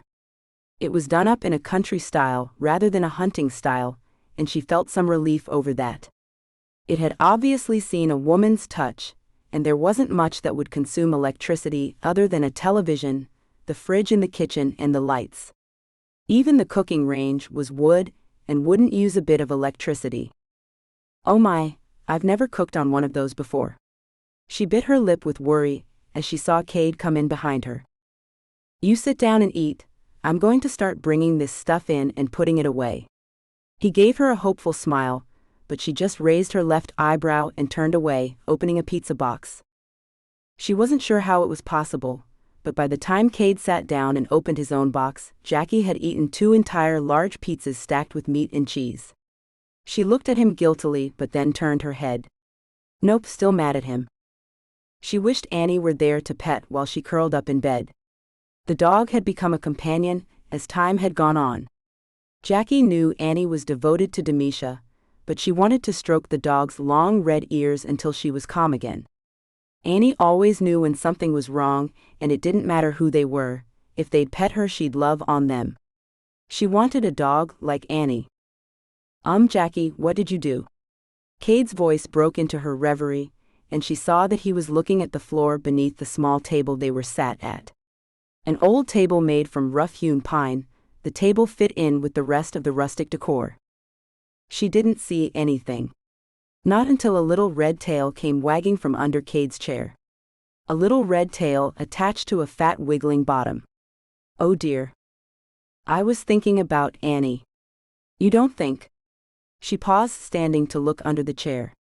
Sure enough, a small puppy almost identical to Annie was under the table. Instead of the white heart-shaped line between Annie's eyes, however, there was a black line. Oh my. How are we going to explain this? What are we going to feed her? Jacqui did a quick check. Yep, she's a her. Leftover pizza? Cade looked heartbroken for a moment, and Jacqui wasn't sure why. "I'm sorry, Cade. But I have her now." "It's not that, princess. It's just, well, here." He handed her a bag he hadn't touched since bringing it in, and looked crestfallen. "It's not going to compare to you blinking yourself up a puppy though, is it? You're going to be mad at me forever now." Well, he'd noted her anger then. That was a good thing. And he'd bought her a present. She sat with the puppy in her lap, the little almost copycat dog wiggling around, wanting to love on Jacqui as she opened the bag. She saw the logo for the phone she'd just shipped back to the house, and her eyes flew to Cade's. "You got me the new one? But it's a fortune." She pulled the box out, and between trying to hold onto the puppy now licking her face and opening the box, she somehow managed to knock one of the pizzas off of the table. The puppy jumped down and started chowing down on the pizza, so Jacqui let her. "I know you need your phone. This one's not registered to a name, so it'll be fine. I had the salesperson set it up for you. You can't use any of your accounts yet, but you can at least find some books to read and play movies and stuff." Cade looked down at his hands and waited for her to respond. Jacqui couldn't decide which was more exciting, the puppy or the phone, and wanted to reach for the puppy, but she saw Cade's eyes and knew she needed to make an effort for him. She was still upset, but he tried and that mattered. She went to him, sitting in his lap as she wrapped her arms around his neck. "You didn't have to do that, honey. I appreciate it, I really do. And when we get home, I can migrate all my stuff to this one. But first, we have some talking to do. Grab one of those beers for yourself, a pair of pajamas, and let's go check out that bathroom. I'll figure out somewhere for the puppy to sleep tonight." They Censored. And Jacqui knew her life was about to change again, but didn't mind this time. Now she'd have some answers. She went into the bathroom to find a bathtub, almost the exact same tub as the one in her room. That figures, she thought, as she started to fill the tub with hot water. It was an awesome tub, after all. They both got in once it was full and relaxed for the first time in hours, the puppy asleep on a towel in the corner. "Cade, it's time. You have to tell me what's going on. I can't live like this with not knowing." He'd begun to wash her hair, and she wanted to let him go on but couldn't stand it anymore. "Let me rinse your hair." He used a plastic cup to rinse her hair, taking far longer than he needed to. "Stop stalling, buddy," she said, moving to the other end of the tub to face him. He sighed and looked away, his mouth crooking to one side as he thought. He finally came to a decision and started to speak. "I guess blunt and to the point is always the best way, isn't it? My family and I, my brothers, the people in town, my clan, all of us except a few, are shifters." She looked at him with her brows knitted together. She knew that word, but she'd forgotten about it. "What does that mean?" Her voice was snappy, but she didn't mean it to be. "Well, we can shapeshift into any animal we want to." He watched her closely, waiting for her to bolt or scream that he was insane. "Pull the other one while you're at it." She held her right leg out to him. "I'm not joking. Even Elspeth is." She wasn't buying it. "Right?" She waved her hand in a carry-on fashion. "Jacqui, you're a witch and you still don't believe me?" He sounded astonished and moved away from her. "You can't really expect me to. I mean, a shifter? Okay, a little twitchy magic is one thing, but shifters? That's just, well, unbelievable." Before she could finish, Cade disappeared, and a black crow stood on the end of the tub where he'd been. Jacqui stared at the silky black bird as it squawked at her, and ruffled his feathers before hopping along the edge to come and stare into her eyes. Those were Cade's eyes. Smaller and rounder, but definitely Cade's. Her left eyebrow rose as the bird hopped onto her hand and bowed down. "Shit. You can turn into a crow?" Jacqui knew it was a silly response, but it's what came out, she couldn't stop it. Before she could blink, Cade was back in the tub, only sitting on the edge this time. "Okay, that's a huge secret." "Huge. But what do you do?" She looked at him, and she could see he was relieved that she was still sitting there and not screaming. She felt a small sense of pride that she wasn't, but she'd seen it herself. There was no denying it. "What do you mean, what do we do?" Cade looked confused as he sat back in the hot water now speckled with bubbles from her shampoo. "Well, vampires suck blood, werewolves eat people or something, There's never one reason for werewolves, is there, or explanation of exactly what they are. Mummies kill people seeking revenge. What do shifters do? She watched him as she spoke, waiting to see his reaction. She hadn't meant it to sound insulting, but he might have taken it that way. Well, we protect more than anything. A long time ago we protected the tribes, we kept them safe from other tribes, from wild animals, things like that. Now, well, we do the same thing, but now most of us that remain are shifters. He took her in his arms as she moved back towards him. All right. So you're part of the Native American culture? She settled into his, Censored. needing his touch to reassure her. Yes, we're part of that. We've taken on a lot of other cultures over the years. Now we're a mix of many races and cultures. But we still hold onto our beginnings in many ways. Oh, I was a raven, by the way, not a crow. He chuckled at the end, hugging her tightly. It was going to be all right, between them at least. Until she realized their kid might be a shifter. That might change her mind. I'm not an ornithologist. So why are we running, Cade? I might not feel so helpless if I know what I'm running from. She realized then her walls had fallen again. She had admitted how helpless she'd felt all day. Cade pulled her close once more, toe on the taps to reheat the water, and started to explain his life to her. His entire life. Chapter 11. Cade. Cade watched as Jacqui prepared a dinner of roasted chicken and vegetables on the old wood cook stove, as though she'd always used one. He'd learned she was highly adaptable over the last 8 days, and that there was little that daunted her. She potty-trained her new puppy, and had already taught her to sit, and was making headway with getting her to sleep in her own bed, not theirs. Cade didn't think that was going to take, but he was fine with having the puppy at their feet. Jacqui was even chopping the stacked wood outside into smaller pieces, to fit into the stove's firebox, all on her own now. He was glad to see the delicate Ice Queen had turned into a fiery provider. He knew she was strong enough to deal with what was coming. Not necessarily a domestic goddess, he knew she'd emasculate him for that. She'd grown into a woman that loved to cook and clean, but also loved being pampered. That wasn't to say he sat around doing nothing all day. He did his fair share of cutting wood, cleaning and cooking as well. It was just nice to see that she was, well, human. And the way she smiled now, Cade closed his eyes and inhaled deeply. It was probably a matter of how they both smiled now. He'd never been so far away from his clan for so long, but he enjoyed the peace, the tranquility of not always being on. He'd started to feel like a machine, a tool to be used, and being in the cabin with Jacqui had changed that. He was happy, he realized, something he'd never really thought about before. He'd not felt that way since the death of his parents, and Jacqui had brought it back to his life. You're beautiful, you know that? Cade watched as she pulled the chicken out of the oven and set it on the top of the stove to rest. Her puppy, newly named Mary, followed her in the hopes of a dropped morsel. It's your fault. Pregnancy glows and all that stuff. I had no idea I'd sweat so much. She wiped her forehead with a towel and turned to him, a handkerchief tied around her hair to keep it out of her face. Her eyes were clear, bright, and smiling. God, how I love you. She melted into his lap, and Censored Ed. Him as he growled out his pleasure at having her in his arms. Can't we skip dinner? I bet this table is sturdy enough to take what I have in mind. No. Your daughter wants feeding, and so do I. Let me up. She giggled as his Censored began a long stroke up her neck and melted deeper into his arms. Oh, don't stop.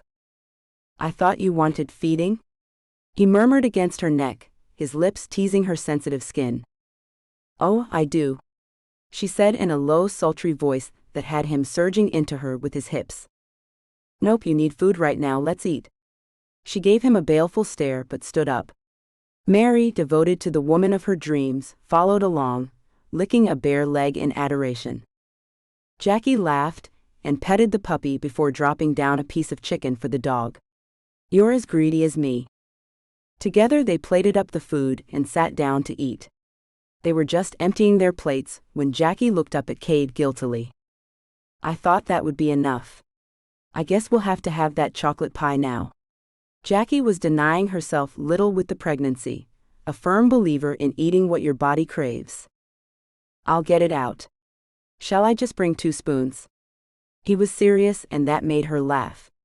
He smiled with her, knowing that yet again this was their normal now. Life kept changing lately, but it was all for the better. For the moment, anyway. I think that would be wise. I can feel her moving around in there, every time I think about that pie. Jacqui's pregnancy was advancing as quickly as Demisha's had, and he'd told her about his connection with their baby. He knew she was disappointed that she didn't seem to have it, so he shared with her all he knew about the baby so far. So, what was that name you wanted to give her again? He'd brought the silverware, and was busy digging into the pie with her.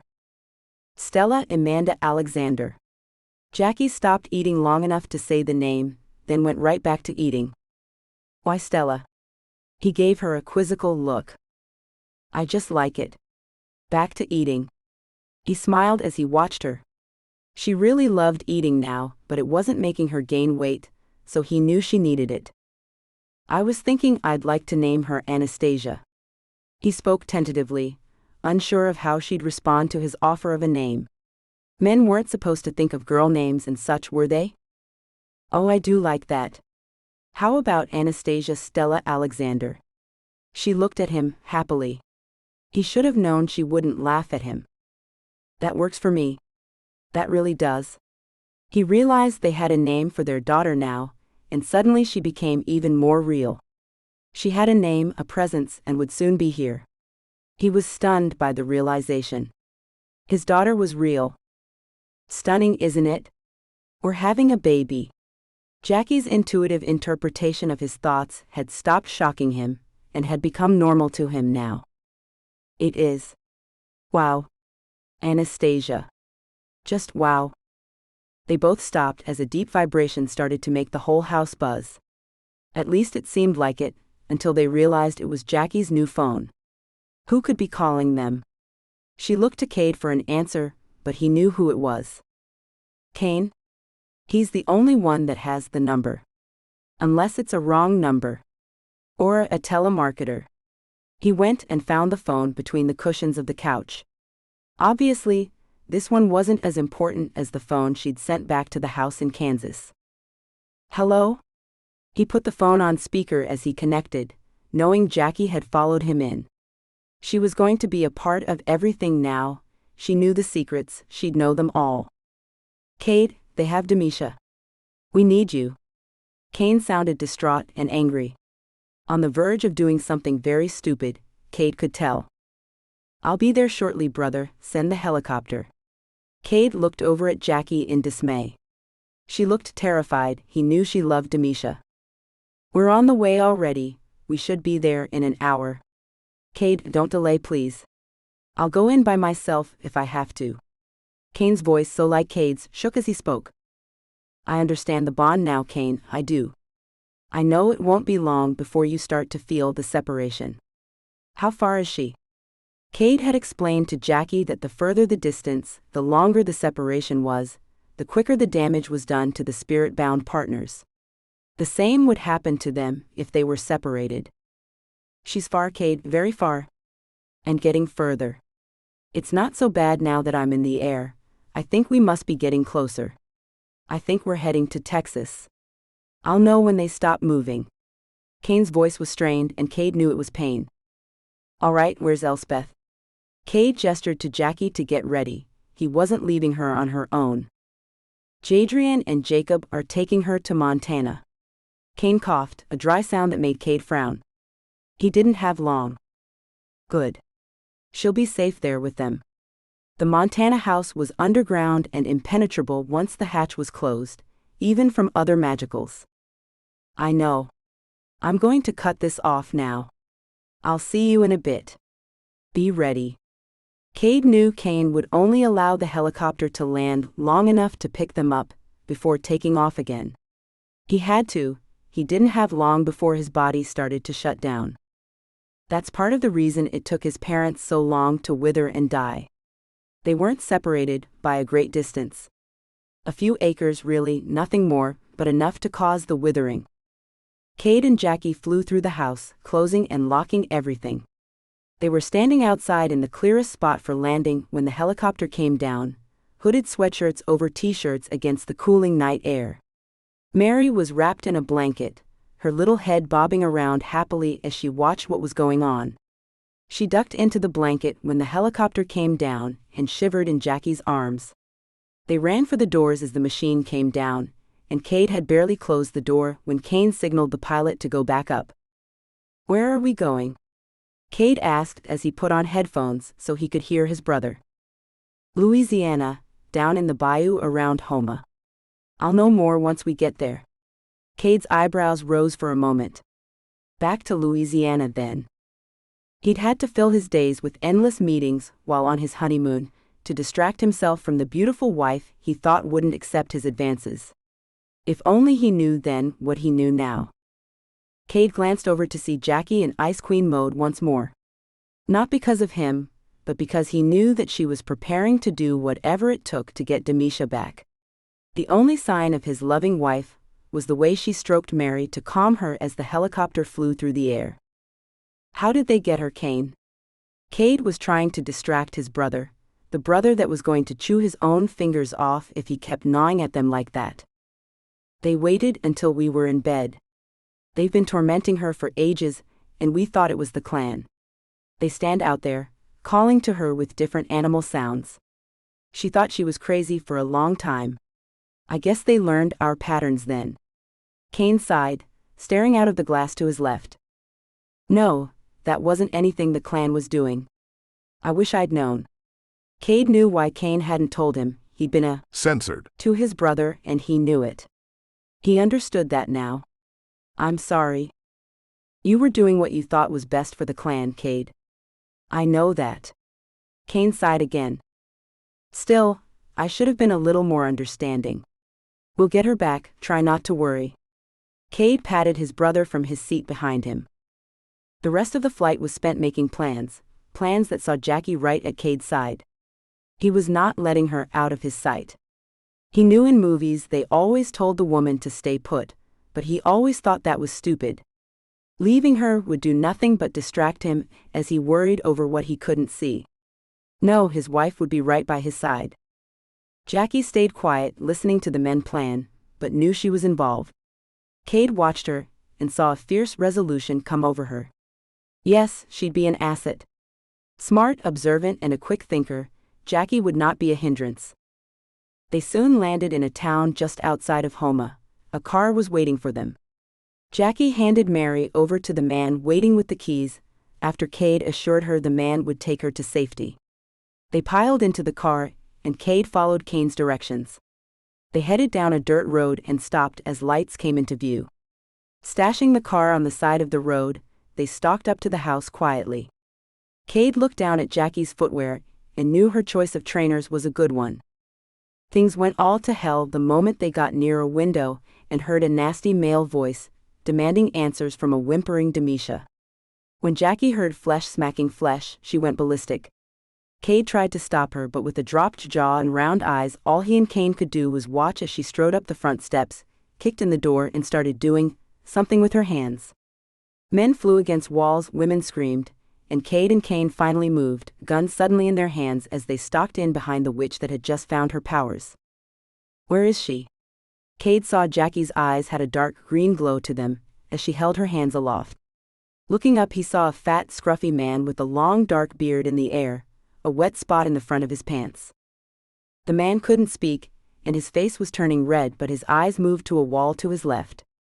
Going to the wall, Kane kicked it in, not caring that there was a release for the hidden door somewhere. The man fell to the floor unconscious, and Cade followed Kane into the room. A blast of cold flew past Cade, and he heard a male scream as the sound of an impact came from the room. The twin of the other man, this one was trying to scream as Jacqui's energy held him against the ceiling. Kane flew to Demisha, releasing her from the rope bonds holding her in the chair. Jacqui's demeanor was cold, heartless, and Cade knew if he didn't do something soon she'd kill every single person in the house she didn't love. Stunned at his wife's sudden power, he walked up to her carefully. "We need to question these people, honey. Let him down." Knock him out if you want to, but let him down without killing him, please. Cade stroked her cheek, her eyes still glowing as she let the man down. With a shake of her head, the glowing stopped and she looked at her husband. Oh my. Her eyes were round, shocked but full of glee. I'm sorry. That wasn't the plan at all, was it? No, but it definitely worked. Well done. He took her hand as they walked around the house, pulling people into the middle. Jacqui somehow pinned them all down without touching them, as Cade called in help from an allied clan. I'm taking her to a hotel. I'll call you later. Kane came in with Demisha in his arms. She hid her face as they came into the light. Jacqui growled, looking back at the men. She knew which one had done it, twin or no twin, and he'd get the worst of it if he didn't tell Cade whatever he wanted to know. What's going to happen to them? Once we're done with them? She turned to Cade as Kane left. If you leave anything sizable enough, they'll go before the magical court. The court will decide whether they continue to exist or not. They can't move, right? Cade began to walk around the large house. There were no leaders here and that confused him, but there were a lot of papers. Plans he saw. Plans for destroying the magicals in America in order to take over. Look at this. They plan to take over the country and turn Europe into a V-farm. Cade held a paper out to Jacqui. What's a V-farm? She took the paper, studying it.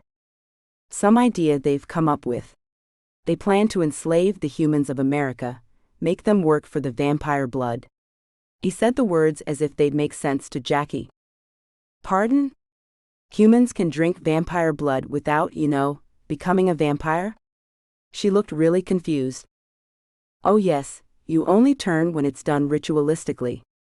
Otherwise, the whole world would be full of them. No, humans can and do consume vampire blood.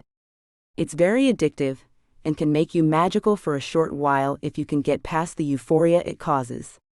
Cade sounded like he was disgusted. That's just gross.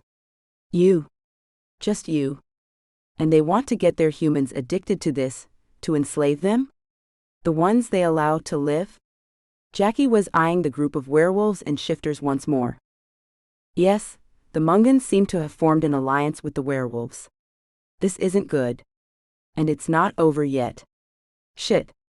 Cade scrubbed at his face as he looked at his wife. But we have you. We're going to have to go before the magical court. Ask for help with this. Form alliances. Damn it, I should have done all of this already, but I had no idea it was this bad. I thought they just wanted to destroy my clan.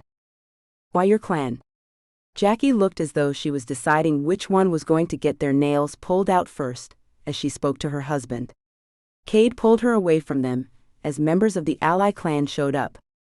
My clan is the most powerful and oldest in the world. If they take us down, the whole thing crumbles. He shook hands with the woman, a very beautiful woman with almost translucent white skin, eyes as blue as the sky, and hair the color of the flames he so loved to watch. Very beautiful indeed. We can't allow that to happen. Even Jacqui turned as the woman spoke, her allure prickling into Jacqui's brain. Oh my. Jacqui's new favorite catchphrase passed her lips as she stared at the beautiful woman. Hello, I'm Alana, leader of the Tuscola clan. She held her hand out to Cade, and he took it. Unlike Jacqui, he'd shaken off his initial reaction and gone back to normal. He smiled as he looked at his wife's stunned face. Alana, this is my wife, Jacqui, and I'm Cade of the Alexander clan. It seems we have some work to do. Alana looked at the pile of 13 people on the floor of the main room, as her people came into the room. If your wife could release them. Jacqui shook herself from her stupor, and looked over at the men and women on the floor. She'd seen bruises on Demisha's face, and Cade knew what she was thinking. She wanted to make them all pay, whether they had anything to do with Demisha's pain and bruises or not. Later, princess. Let Alana handle this. This is her territory. We must not intrude more than we already have. Cade spoke to her gently, taking her in his arms. If I must. Jacqui let out a long, slow exhalation, and the people on the floor started to move as Alana's people took them away. I'll need one of your representatives to come, a statement from you both and from your brother and his wife, but you can go now. I have my people at the hotel where your brother is. You'll be safe. But I think you are already.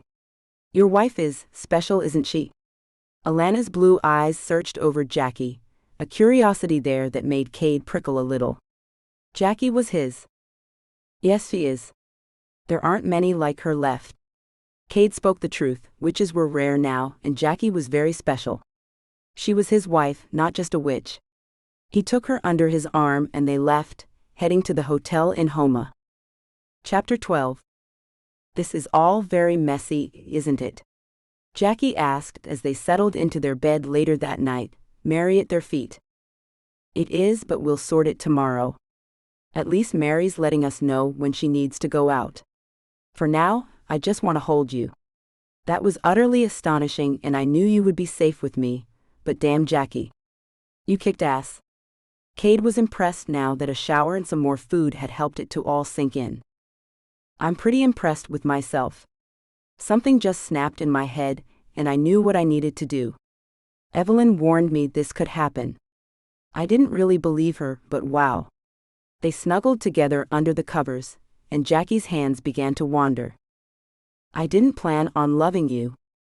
I was just looking for a wife to shut people up, but I'm so glad I chose you. Cade pulled her up over him, her legs straddling his hips as she looked down at him. I didn't plan on loving you either. I planned a nice boring life with no excitement, no worries, and no love. I was afraid to love, terrified of it. But it started with Demetia. Then you. And Elspeth and Annie, and now, sometimes I feel like I'm going to explode from all of the love I feel. You gave me that, Cade. You melted the walls with that first email we shared. I had no idea you were doing it, but you and your family, well, you've changed my life for the better. She leaned over to listen to his strong heart beating in his. Censored. The most reassuring sound in the world. Cade stroked her back, staring up at the ceiling as he inhaled the clean scent of her hair. I know it makes us weak, but that's part of the thrill of love, isn't it? Giving up part of your control, part of your security, to share in another person's life. I was terrified of falling into the same trap my parents fell into, of leaving behind a child that would have to experience what I went through. But we can change that, can't we? Together, with the help of the other clans, we can end this threat once and for all. I know we can. He pressed up into her, his mind already on the delights hidden between her thighs. He pushed her up gently, cupping her. Censored. They're heavier. Yes, which is another reason we have to end this now. Anastasia cannot grow up in this world the Mungans have planned. We have to stop them.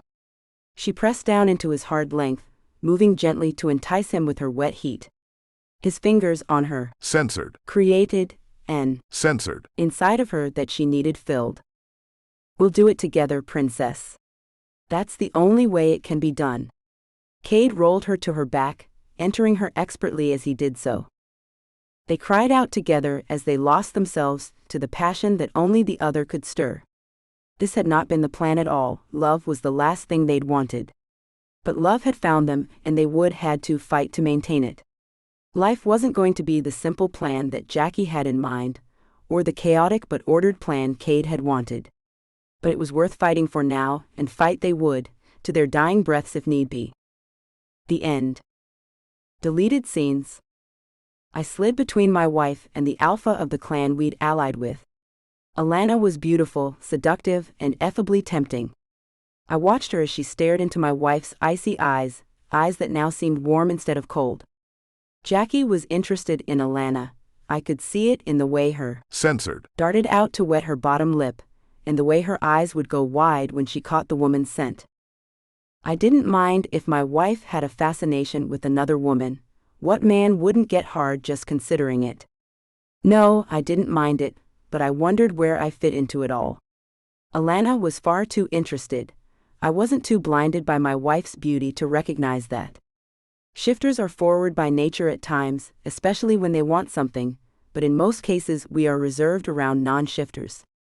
Even as my wife, especially as my wife, Alana should not be so open with Jacqui. Something wasn't right. The redhead with the swirling green eyes turned her gaze to me, offering an invitation I wasn't sure I should take for two reasons. The first one was my discomfort at her performance. I wasn't one to turn away from a sultry gaze, but something wasn't right here. The second was my very pregnant wife. "Honey, I think we should head to bed. You're tired." I took her arm, sitting up from my stool at the bar in the former monastery we were using as a refuge. She snuggled up to me, her gaze flitting to Alana to give her a wink before turning back to me. That sounds like a very good idea. Shall we bring Alana with us?" Their gazes caught once more. Censored. A surging invisible wave between them. I considered it for a moment, my heart pounding and my Censored. turning into a rock as images coursed through my brain. The two of them together would be a sight to behold, their pale skin tangled together, blonde hair mixing with red as they writhed. I can't breathe." Do you think that's a good idea?" I whispered it into her ear, the urge to tease her with my lips just below her ear too strong to fight. She shivered in my arms, her taut belly pressing into me. She'd been so freaking horny since becoming pregnant, even her increasing size doing little to flatten her need. I glanced at Alana from over Jacqui's head, her eyes begging for just a moment with us. How could I turn that down? Alana came behind Jacqui, her arms going around my wife's waist to cup her full. Censored. My eyes glued to those pale fingers teasing at Jacqui's. Censored. Through her shirt. Jacqui moaned quietly, her head going back on Alana's shoulder. She wanted Alana. I wanted to give her to Jacqui. I so wanted to let her have what she wanted the most at this moment.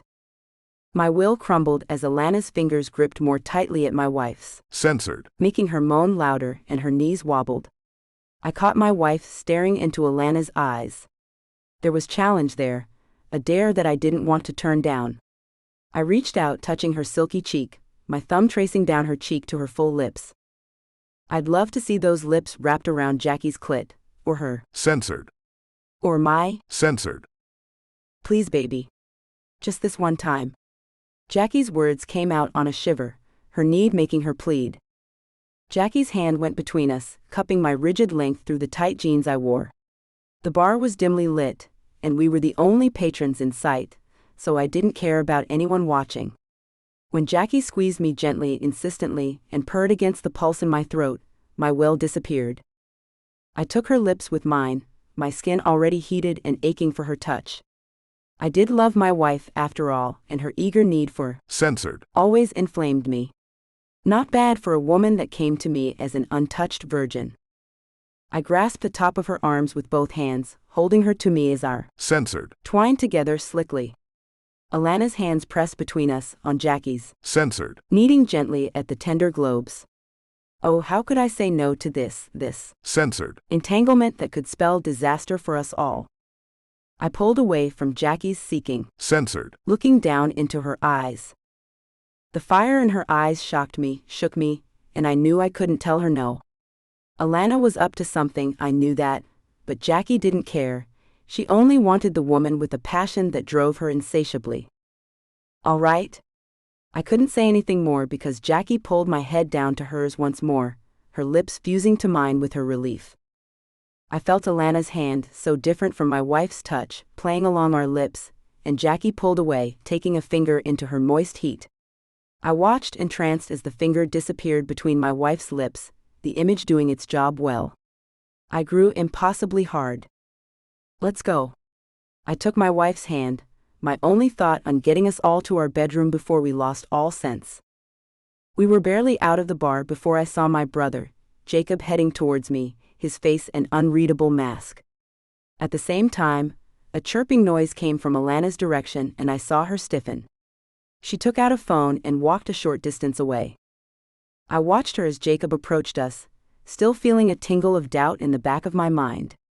Jacqui shifted impatiently beside me, her need making her all but dance. I soothed her hair down her back. Censored. The top of her head.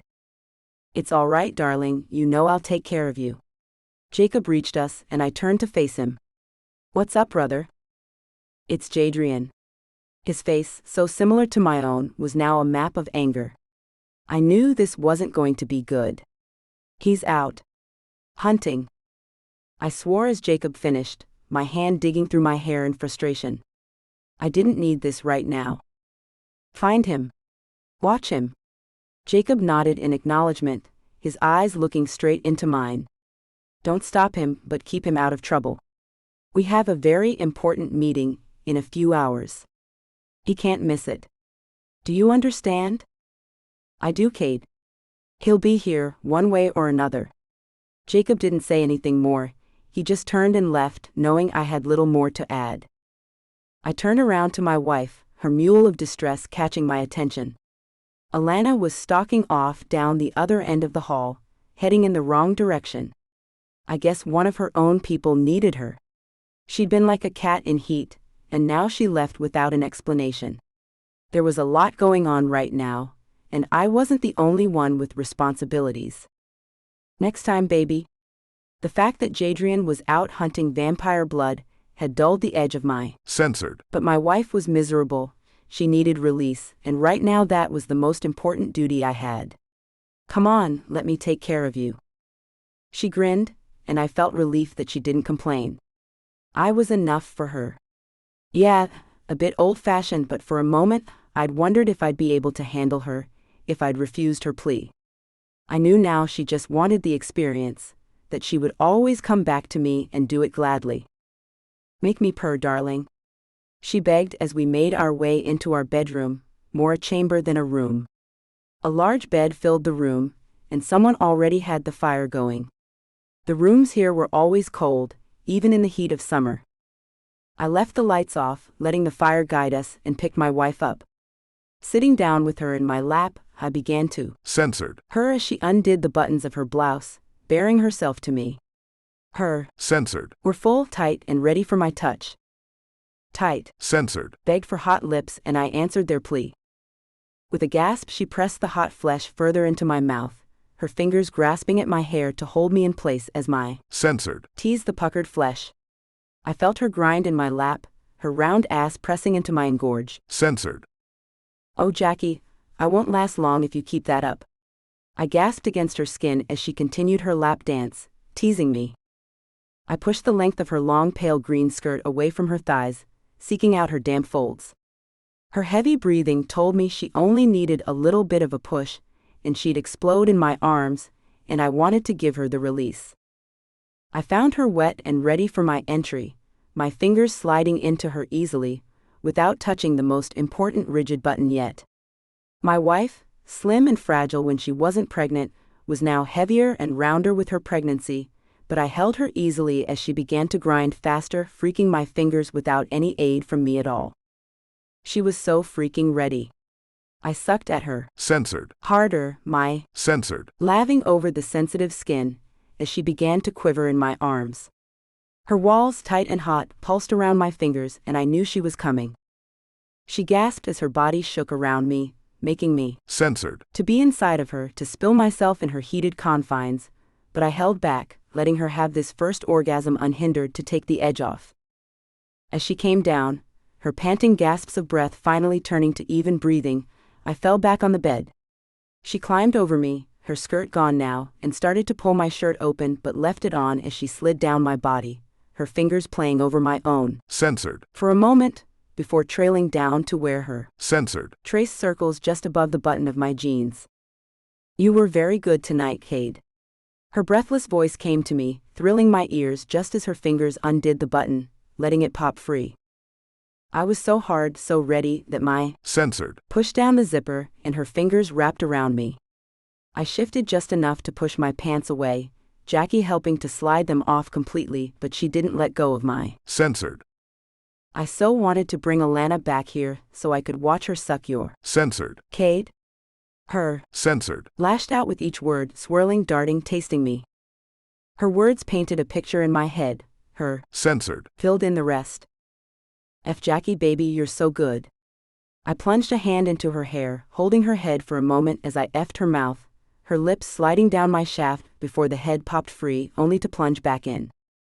I was going to get off too fast, so I pulled out, letting her grip me with her hand as she looked up at me with eyes slightly darker than their normal, almost translucent color. I have to F you now, Cade. I can't wait. She crawled up my strong body, straddling my hips. She hovered over me, her grip tracing my censored along her slick folds. She looked lost in her own world. Did you want to watch her freaking me, Jacqui? Did you want to sit on my face, letting my censored F that sweet censored of yours while you censored her? She opened her eyes, her witchy eyes, a light seeming to glow within them now. Did you want to tease her? Censored. As she rode up and down my Censored. Is that what you wanted, baby? My own words were having an effect on me, and if she didn't slide down my Censored. soon I was going to plunge it straight up into her. I moved my hands down to the place where her legs met her body, pushing gently. She smiled then, a sexy devilish smile that made my toes curl. All of that and more, Cade. I wanted to lick her. Censored. Until she screamed my name while you effed me, staring down at us both. Oh yes, I wanted to get my hands on those gorgeous Censored. of hers and my fingers in her. Censored. While you watched, I wanted so many different. She paused then and I felt her Censored. splitting open as she slid down onto my Censored. things. I supported her as we gasped together, watching as she sat back, finding just the right angle as she began a grinding motion that soon had her gasping out moans of pleasure. I reached between us, sliding my fingers into her wet heat, until I found her clit and began a clockwise circle with just the right pressure. I felt her clench around me, her hands going up to clutch at her full, Censored. plucking at her, Censored. as words began to stream out of her mouth. I waited, watching, wanting her to have her fill, gritting my teeth against the urge to come. She was so freaking wet, so incredibly hot, scorching hot around my Censored. and I wanted nothing more than to lose myself in her, but she had to come again first. Cade, oh baby, it would have been so good. Please promise me we're going to have that, please. She writhed her hips, an expert at riding my Censored. now, and I felt the first shock of her orgasm as she clenched around my Censored. I took in a deep breath, preparing for what was coming. I held her hips but didn't stop her as she began to writhe faster, her motions more than I could resist now. I let myself go, following with her, as she rode me into bliss. I could feel the first surge as my balls shot my load up into her, and the answering response as her walls milked me from the inside. Incredible. We moved together, in tune with one another, lost in each other, until the surging and pulsing stopped. She came down to rest beside me and we clung together, my lips going out to Censored. her damp forehead. I love you, Jacqui. Not as much as I love you, Cade. Thank you, baby. I wasn't sure why she was thanking me, but I was too busy drifting into sleep to ask. We'd both need our rest for what was coming. A battle like no other, and then our baby. Life was never guaranteed, and for now, I was going to take these moments with her, and any other moments that might come our way. We might not have another chance if we lose this coming war. Thank you for reading my book. If you like this story, I think you'll enjoy the next book of the series, Jacob. Here's an exclusive sneak peek for your eyes only. Jacob. New Orleans, Louisiana. Jacob moved deeper into the shadows of the dead-end street, the old buildings around him damp in the fog found so often in New Orleans. His black hair and eyes, paired with his black clothing, helped him to blend into the darkness. Pulling his hand away from something slimy on the wall, the tall man wondered how much more of his life would be spent in the shadows. They were a welcoming place for Jacob, a normal habitat for the middle Alexander brother, but he preferred the warmth and light of sunshine.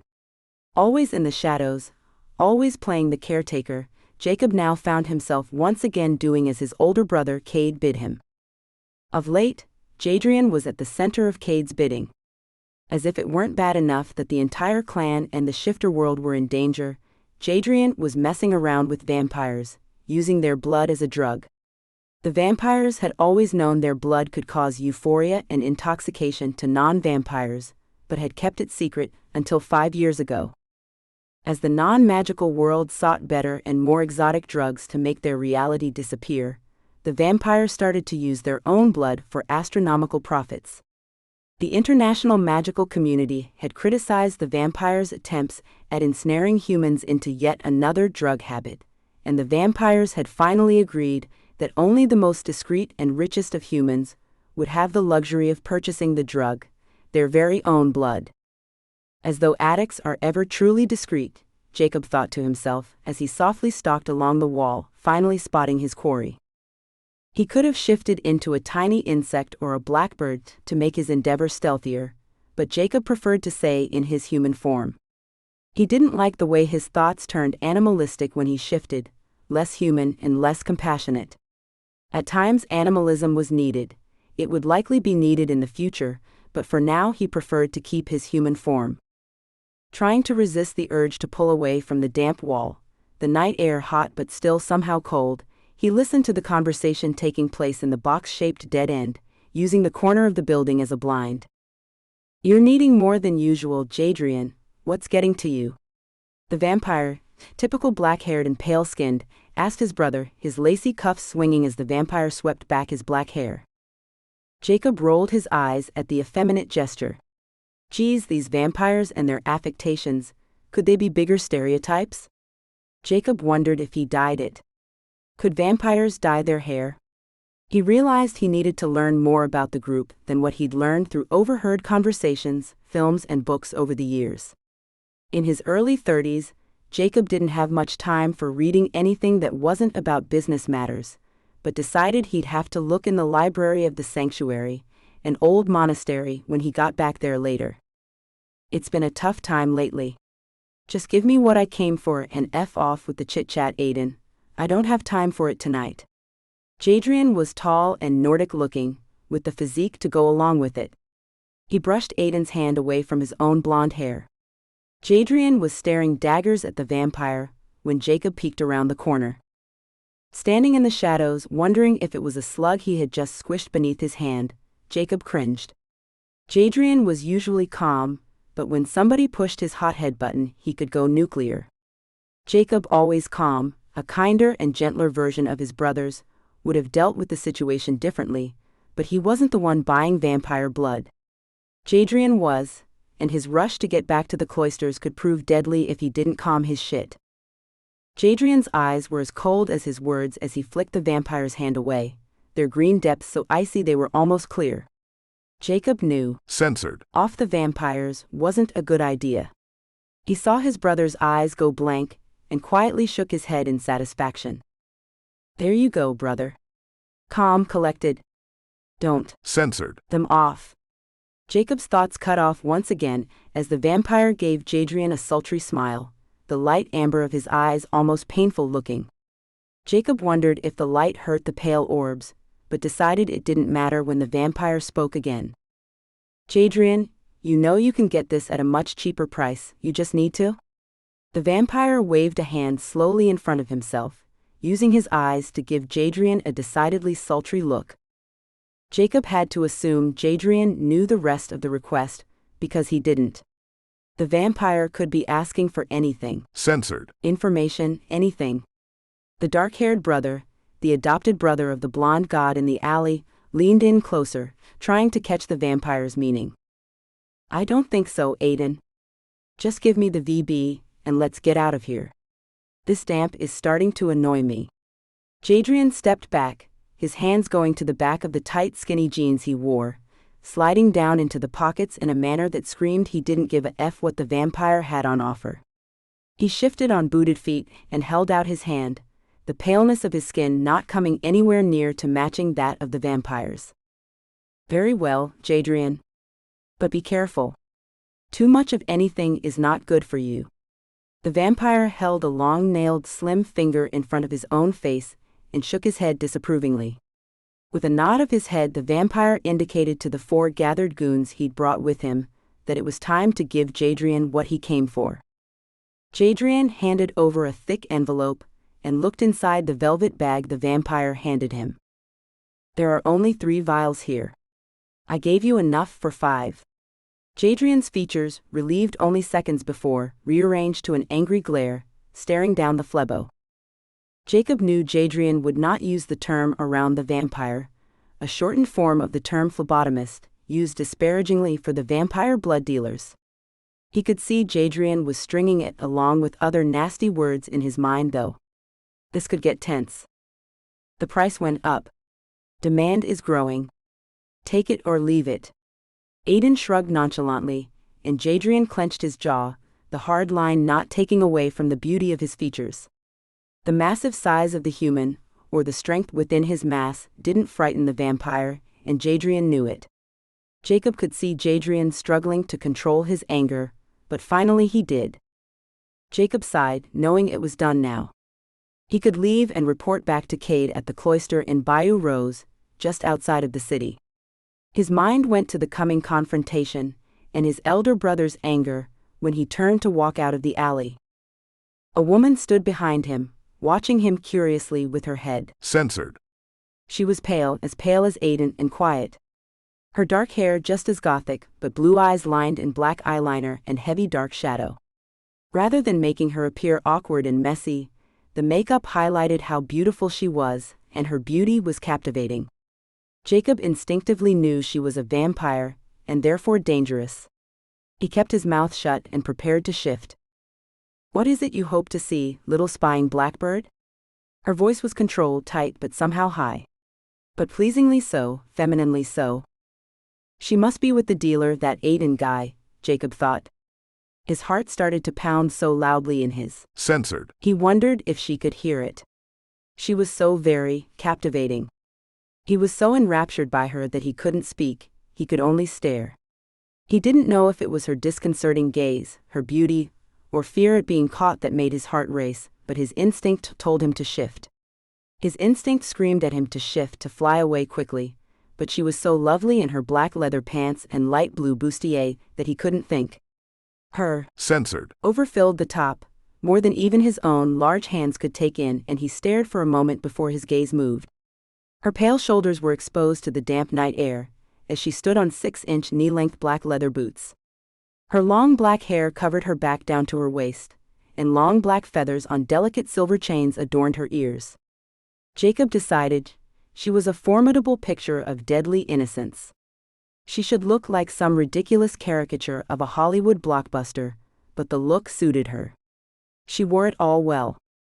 Her beguiling gaze, her alluring body, and her enchanting voice were dangerous, a danger he couldn't afford to be enthralled by. Vampires were weapons of seduction, meant to entrance their victims.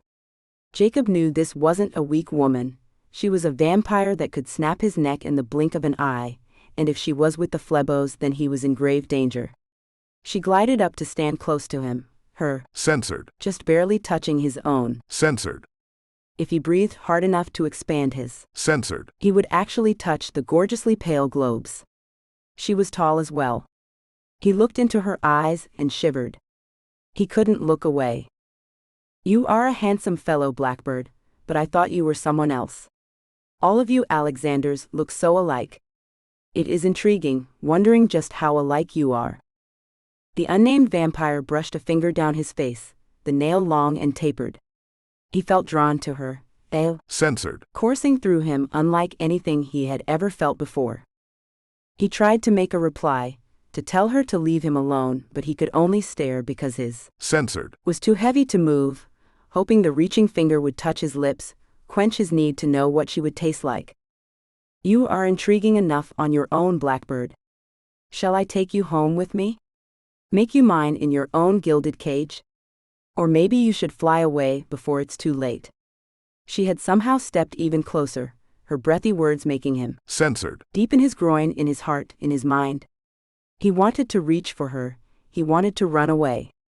But he also wanted to find out if she tasted of the peaches her breath smelled of. Jacob fought with himself, fought to move, to control his flaming, Censored. but felt as though he was losing. Shifters and vamps do not mix, after all.